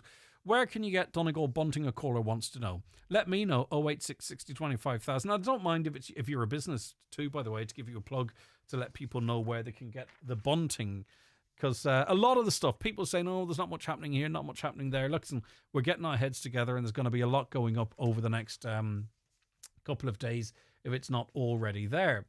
The RSA are more interested in collecting fines than investing in their drivers. Driving in this country, drivers are shocking in this county. Can I please ask about GEA All-Ireland ticket allocation? My children, aged 14 to 17, are all members of the local GEA club. They can't get tickets, as tickets are only given to adult members. They went to all other GEA matches. Surely this is unfair. Yeah, I will get clarity on all of that for you. I know exactly where you're coming from, and it's heartbreaking, and explaining that to kids. Walking Tall in Donegal, Destination Donegal, Homes of Donegal, My Donegal Shows, Donegal Danny, Las Vegas in the Hills of Donegal, Scania 164. Is that random, or is that a song? I've never heard of it. I don't think I have. Right, I'm putting them in a pile, looking for your Donegal songs. I want a top 10 playlist for the rest of the week and into the weekend. We had a hotel booked in Dublin for the night of the final. We got an email to say the price has gone up. Can they legally increase the price after we've paid our deposit? Have they any right to do this if the room was confirmed and we have a deposit? We were told if we don't want the room, our deposit will be refunded. Where do we stand now? Well, just for off air, can you tell me the name of the hotel, and if you book directly with the hotel or with a different provider? And I can look into that a little bit more. Listen, they've got their asses covered with T's and C's. You know that, don't you? I mean, you can huff and puff and threaten to make a complaint, but I'd certainly be going to the ombudsman or someone in relation to that. They're going to have themselves covered, you'd imagine. But please call back or text back. What's the hotel and how did you book it? Did you book it directly with the hotel, or is it through a booking.com or something? Please let me know, and we can sort of maybe try and get a greater answer to that than I could offer just off the top of my head. I have experienced a couple of Dublin hotels now charging €50 extra if you want to check in before 2 p.m. Well, we can stuff that.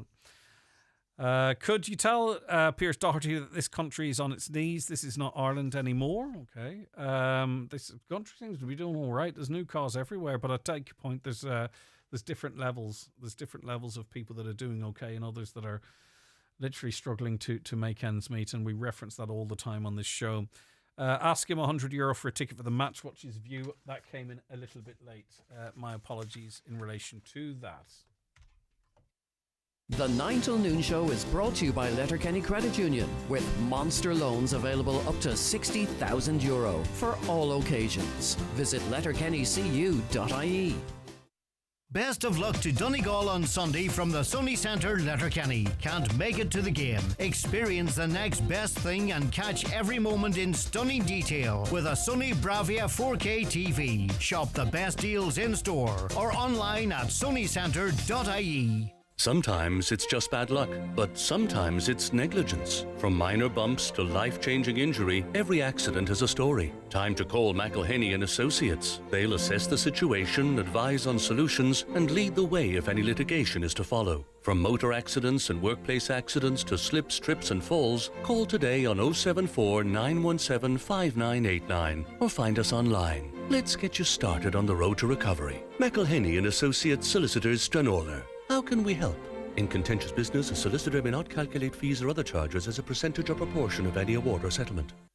Meet Frank. He made big savings on his car insurance when he made the switch to Outsurance. Hi, I'm Frank. It's true. I saved €182 when I made the switch. And with the out bonus, I know I'll get 10% of my premiums back in cash after 3 years claims free.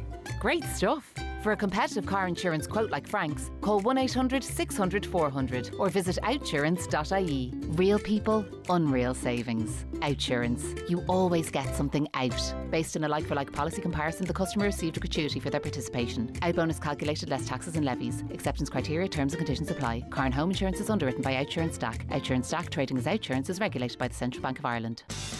This July, McDade's Bathroom Plumbing Tiles are celebrating a milestone. They've been in business for 50 years and 30 years in their current Buncrana store. To thank all their loyal customers, you can enjoy 30% off selected stock, plus massive clearance deals. There's up to 70% off end-of-line tiles. Don't miss these once-in-a-generation savings at McDade's Bathroom Plumbing Tiles, Buncrana. Join me, David James, to experience the magic of Riverdance 30, the new generation. I'll be your host on Thursday, August 28th for a spectacular trip to Dublin's Gaiety Theatre. You will enjoy luxury coach travel, your ticket to the show, and a 4-star overnight stay in the centre of Dublin. Spaces are now very limited, so don't miss out. Book your spot today by contacting Highland Radio on 074 91 25000 or visit highlandradio.com. John Smith watching. Are you going to watch this match in Melbourne, Australia? Is that what you're saying there, or that's where you're watching us from? It's great to have you on board anyway. Right, you might or might not be aware, but if you're 71, you know, you're tested and gone through all the tests and all that, and you're fine, healthy and hearty, you could drive a private bus. But not so, I think. Is that correct, Eamon Boyle? If it's for, say, a school bus run that's put out there by Bus Éireann, for an example, what's the situation? Well, the situation is very good. I'll be 70 now in September coming, and Bus Éireann doesn't want me to drive school buses. They don't allow you to drive the school bus after 70. Full licence, everything. I can take the children to Buncrana now and drop them off to September, but after that I can't drive them down, but I can sit outside the school with a coach and I can drive them to Dublin, Belfast, Cork, wherever they want to go. So I don't see the reason why they don't allow you to drive, because I have all the CPCs, everything ready to go to drive, and they just.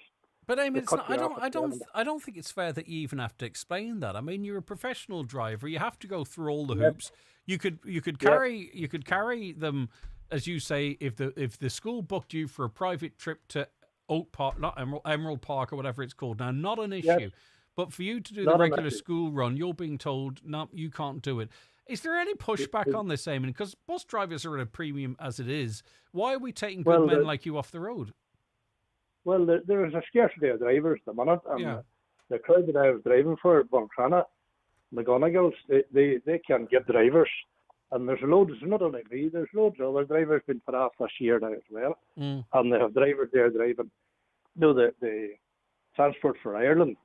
You can drive that bus still after the school, but they're not allowed to drive for CIE for some reason. Yeah, so and it's Bus Éireann. It's Bus Éireann that tender out the local link as well. That's what you're talking about, isn't it? Well, I don't know whether they tender that. I don't know, but you're able to drive after 70. Right. Okay, I get. You know what I mean? Yeah. Okay. It also must I mean, obviously, like, it must feel personal as well, Eamon. You know what I mean? You're in good health.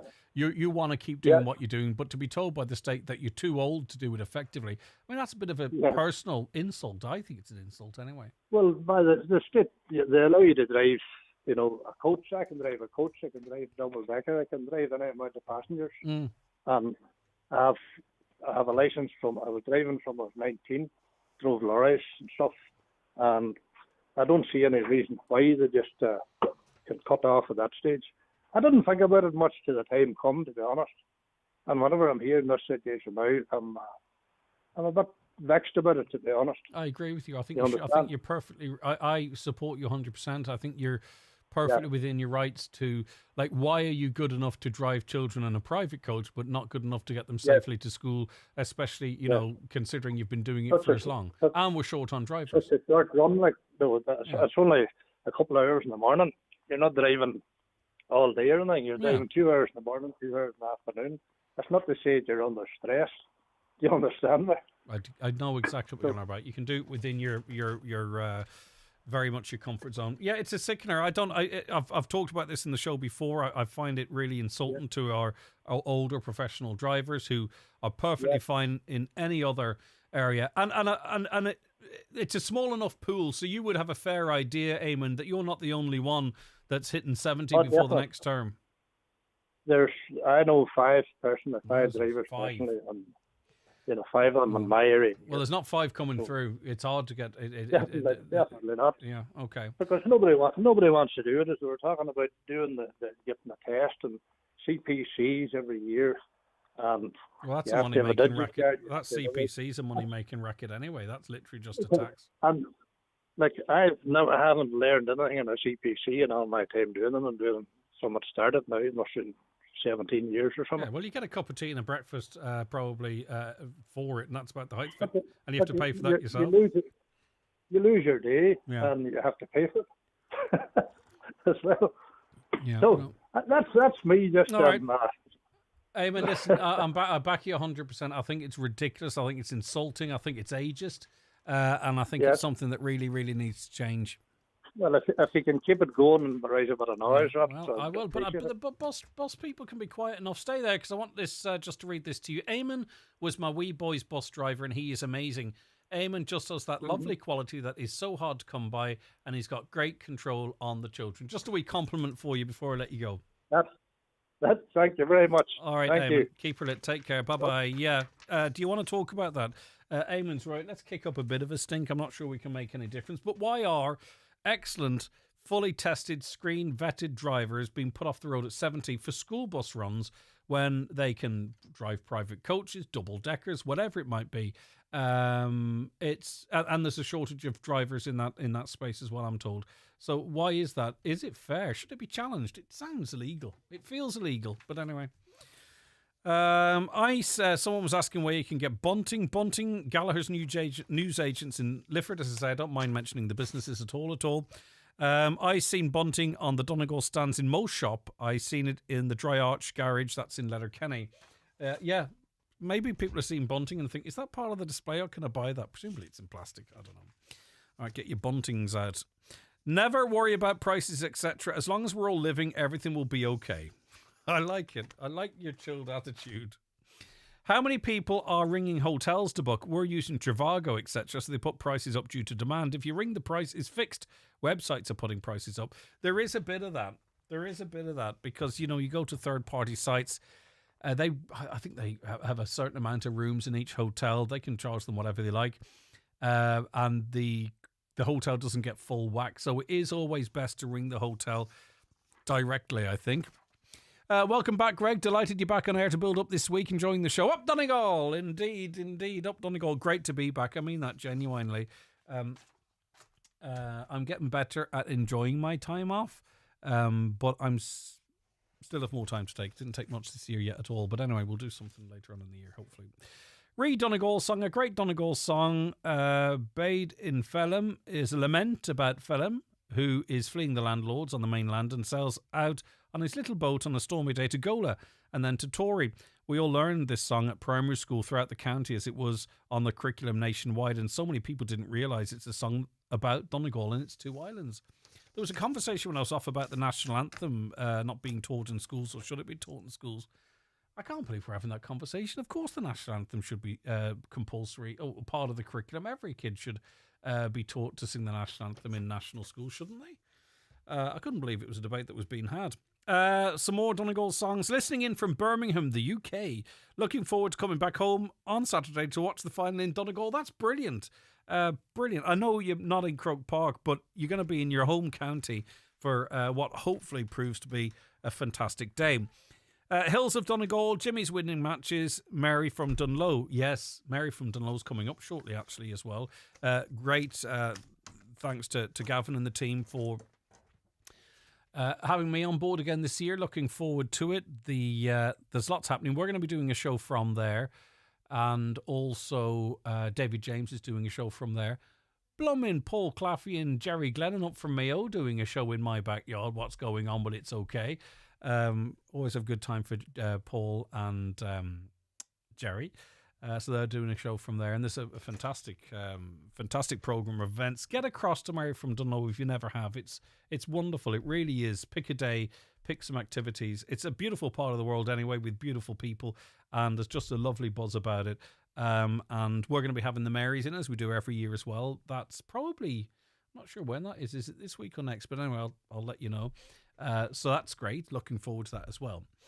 Let me see. Greg looking for the best 3 Donegal songs. Margot's song from 2012 and David Craig's song released this year are the 2 best in my opinion.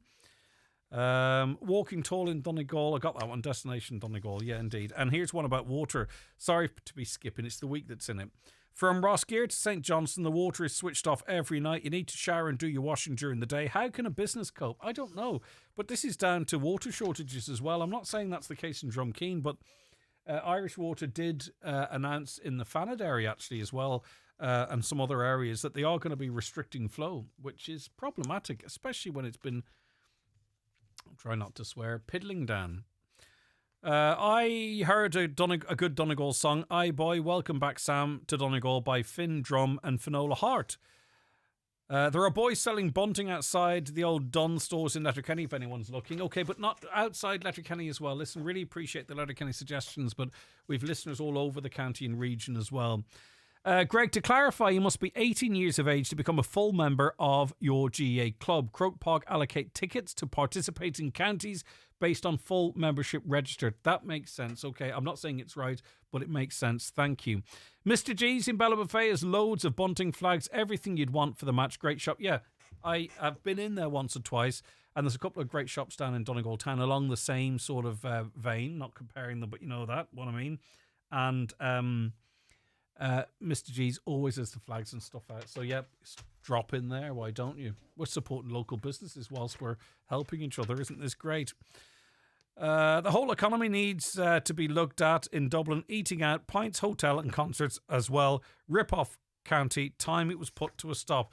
And the problem is we can't vote with our feet because, you know, you've your favourite artist or your favourite team. You have to follow them. You have to go to the capital. So they have us by the ghoulies. The 9 till noon show with Letterkenny Credit Union, now offering mortgages from €40,000 to €600,000 with no hidden fees or transaction charges.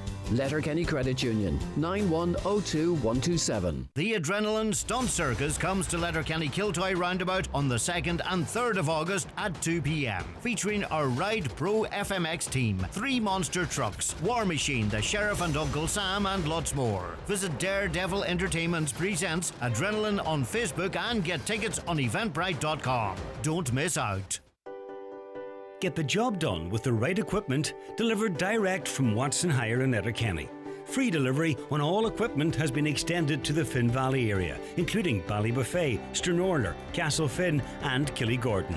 With great daily and weekend deals available, call Watson Hire. Listen in Letterkenny on 9167777. See Facebook or visit watsonhire.ie. Make great photos into beautiful gifts at McGee's Chemist Letterkenny. Different gift ideas include canvas prints, freestanding or ready-to-hang art blocks, and personalised photo books, perfect to mark any occasion. There's also jigsaws, calendars, mugs, and much more. For details, visit mcgees.ie.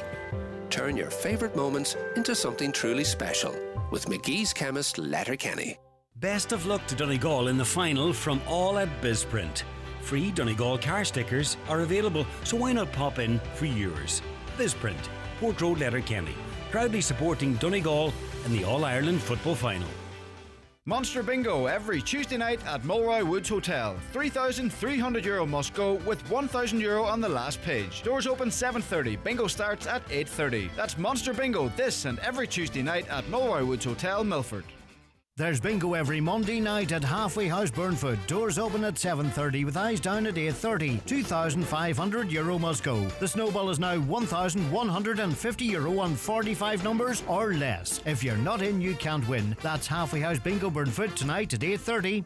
Highland Radio weather updates with McElhenny's. Find amazing savings across our departments with up to 50% off your favourite brands in our summer sale. Discover more in-store or shop online at mcelhennys.com today. So quite cloudy but mostly dry today with just the odd patch of light rain or drizzle from here on. Highest temperatures 15 to 18 degrees and we're going to have a moderate northwest wind.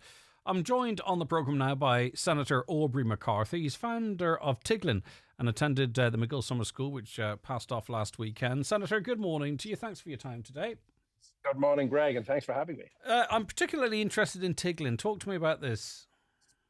So, Greg, when I was growing up in County Kildare, I came from a family where there would have been a lot of chaos, so I would have seen the wrong side of alcohol. And I remember at 13 years of age, I went to the local town, which is Nace, and I went into the Eastern Health Board. I cycled in and I asked them for help. And I said, we're in trouble here at home. And they basically told me I was too young and there is nothing that they could do. And so I remember, even to this day, that sort of rejection, that no, impacted me.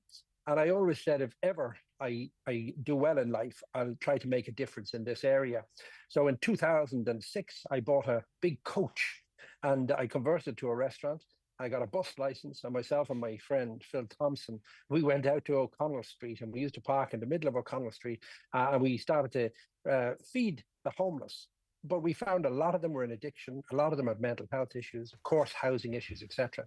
And from that, I grew an organisation called Tiglin with Judge Gillian Hussey, who would be well known, and also a Dr. John Latham, who was the HSE doctor for the methadone. I often think to Aubrey, the elephant in the room when we talk about homelessness, and often homelessness and the figures are a bit of a political football without sort of digging down deep into it. And this is a point I've tried to make on the programme. And this is not to sort of paint everyone because we're all very different.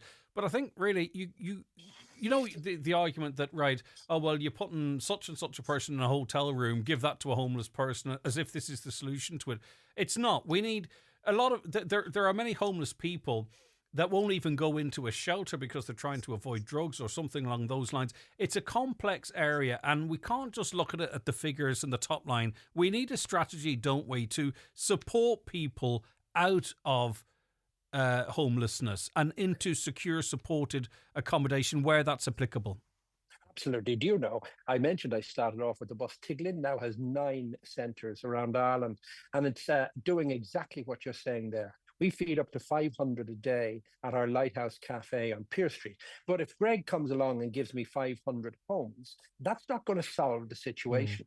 And back in 2016, I appeared before the joint houses of the Oireachtas. Simon Coveney was the Minister for Housing at the time. And I put forward a situation. I brought a guy with me who had been homeless, and he was given 3 houses by the state, 2 apartments and a house. But he burnt one, he lost the keys of another, it all went wrong. I brought him in as a guy who absolutely is in recovery, has his life back together, has got married, and now he's bought his own house and is a productive member of society. So the housing first model is great, but it's no good without the housing supports. You need the housing supports for that particular cohort of people coming from addiction or with mental health. And I think too, really, the public need to be careful, I think, because, we think, right? But you need to be careful that you don't fall into the trap of blaming minorities or people fleeing war and not the government, because the solution to the housing crises is not stopping immigrants coming into the country. Now, that's a different conversation, don't get me wrong, but whilst it's like the two Spider-Man memes pointing at each other, while the general population are arguing that point, we aren't actually putting in what we should be, and that is a broad national strategic approach to deal properly with some of the core issues of homelessness. Greg, I'm on the housing committee as a new senator, and each week I am banging on with the minister. I say, what are the blockages? The issue here is not migrants. The issue here is not because of infrastructure. The issue is supply.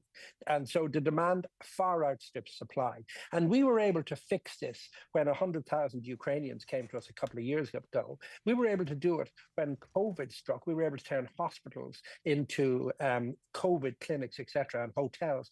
And so what I'm saying is the same joint-up thinking has to happen here. But I will say, even next week, there's a ruling from the European Court of Justice, which is expected. And Jim O'Callaghan, who's the minister, he said that it's likely that immigrants will have more rights than the Irish homeless. Now, that is a recipe for disaster. So the government has to have joint-up thinking in this area. There has to be parity. So, Senator, why don't we do that then, right? Because it would be very much in the interest of the government to sort of say, right, we've got homeless down from 12,000 or whatever it is at the moment to 4,000. That's a win, right? You could get the likes of you and others into a room with real proper solutions. You've been on the ground doing this voluntarily to this issue. Why aren't we doing it then? Is it well? I'm very practical, and what I do is. Oh, I've lost the senator there. That's Senator Aubrey McCarthy. I'm not sure if it's his internet, our internet, or whatever it might be. We'll see if we can get the senator back. If not, I think we got a good thrust of what he was saying, but he might rejoin us. We shall see. 086 60 25,000, by the way, is the text number if you wish to get in contact with us. 086 60 25,000 or 07491 25,000. So, Senator, just before we lost you there, you were, I think, going to go into so as to why. I was going to tell you, for example, in my own hometown of Naas, where I was refused help when I was 13, I wanted to do something special, so I opened a centre for young people that are exiting the care system. These are people that are 18 years of age, that are looked after by TUSLA. But once they're 18, they are let go. They're given finance, but let out on their own. And this can often be a disaster. So what I've done is we've opened a centre in Naas, but I went to TUSLA and I said, listen, we're doing this. We have the backing of the community, we have the backing of the council, and I believe we can make a huge difference here regarding community employment, regarding education, etc. TUSLA told me, unfortunately, there's no demand for such a service, and so we're not going to support you in it. That was the end of that. I went and I did it with Kildare County Council and a group of businessmen from Naas. In the last 4 years, we've had 84 people coming from the care system, young guys, young girls that are 18 plus, in education, in apprenticeships, in getting their lives back together and moving them on to proper full-time housing. They're forever homes. So what is important to me is when there's a lack of motivation, it just won't be done. And people, one thing that worries me when I got elected into the Senate, they told me inside in the House, they said, your job now is to get elected again. And I'm thinking, feck, is it not about making a difference? Is it not about providing housing? I don't know if your listeners, there was a radio show yesterday. I'm not getting them to switch over to RT1. No, listen, we're not that precious. Go on ahead, yeah. Miriam O'Callaghan interviewed two guys that had been living rough in Dublin. They're twin brothers. They didn't have any formal education. They didn't have any family. They had trauma in their own housing. She interviewed these guys because they had won the Freedom of the City with Brendan Gleeson, the Oscar winner, and Johnny Sexton. These are two guys I met on that bus 9 years ago. Wow, they both went, I got them into education. Both of them got they're on their second master's degree after finishing that now. They bought a house, and it's all about support. These are your sons, your brothers, your dad, and these are the people that you have to focus on. And I've always said, you're not able to change the direction of the wind, but you can adjust the sails. And if we can adjust the sails for the people that come to us through the Tiglin program, supported housing, etc., well, that's going to kick the ball. Yeah, out but of the we're park. supporting people to end up supporting themselves. That's logical. It shouldn't be something that needs to be argued. It makes sense. Let's not have that cliff edge for someone who's 18, and that could be extended to our additional needs services. This is 18 and you're on your own, and then we don't support people unless we do it through the good services of the likes of yourself. Okay, listen, I just wonder sometimes if we're arguing about homelessness, but we don't really care, and there's just not enough people homeless to vote to influence an election, or they don't vote, and they're forever going to be caught in this vacuum and have to rely on people like you to advocate so strongly for them. I find it really frustrating, Aubrey. I do. But you know, simple things like when nobody's shouting, even a whisper gets heard. So even in the area of education, those two lads I mentioned to you, they were my sort of test cases to get people into education that didn't even have a leaving cert. Today, one of those guys is meeting Trinity College to discuss a doctorate.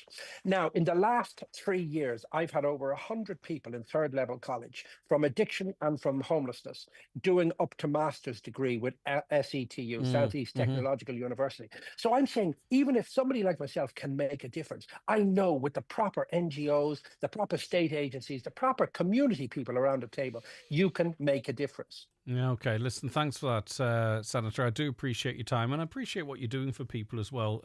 Thank you so much. Take care of Greg, yourself. I was up in Donegal yesterday. I was swimming in Portneuf. You have an absolute goal. What were the jellyfish like? There was no jellyfish. Really? You didn't tell me that before, so I didn't see any. The water was pure. I'm going to move up there. All right, you're more than welcome. Take your boss as well, too. We need it here as well as everywhere in the country. It's so sad. All right, Senator, thanks. Keep up the great work. Take care of yourself.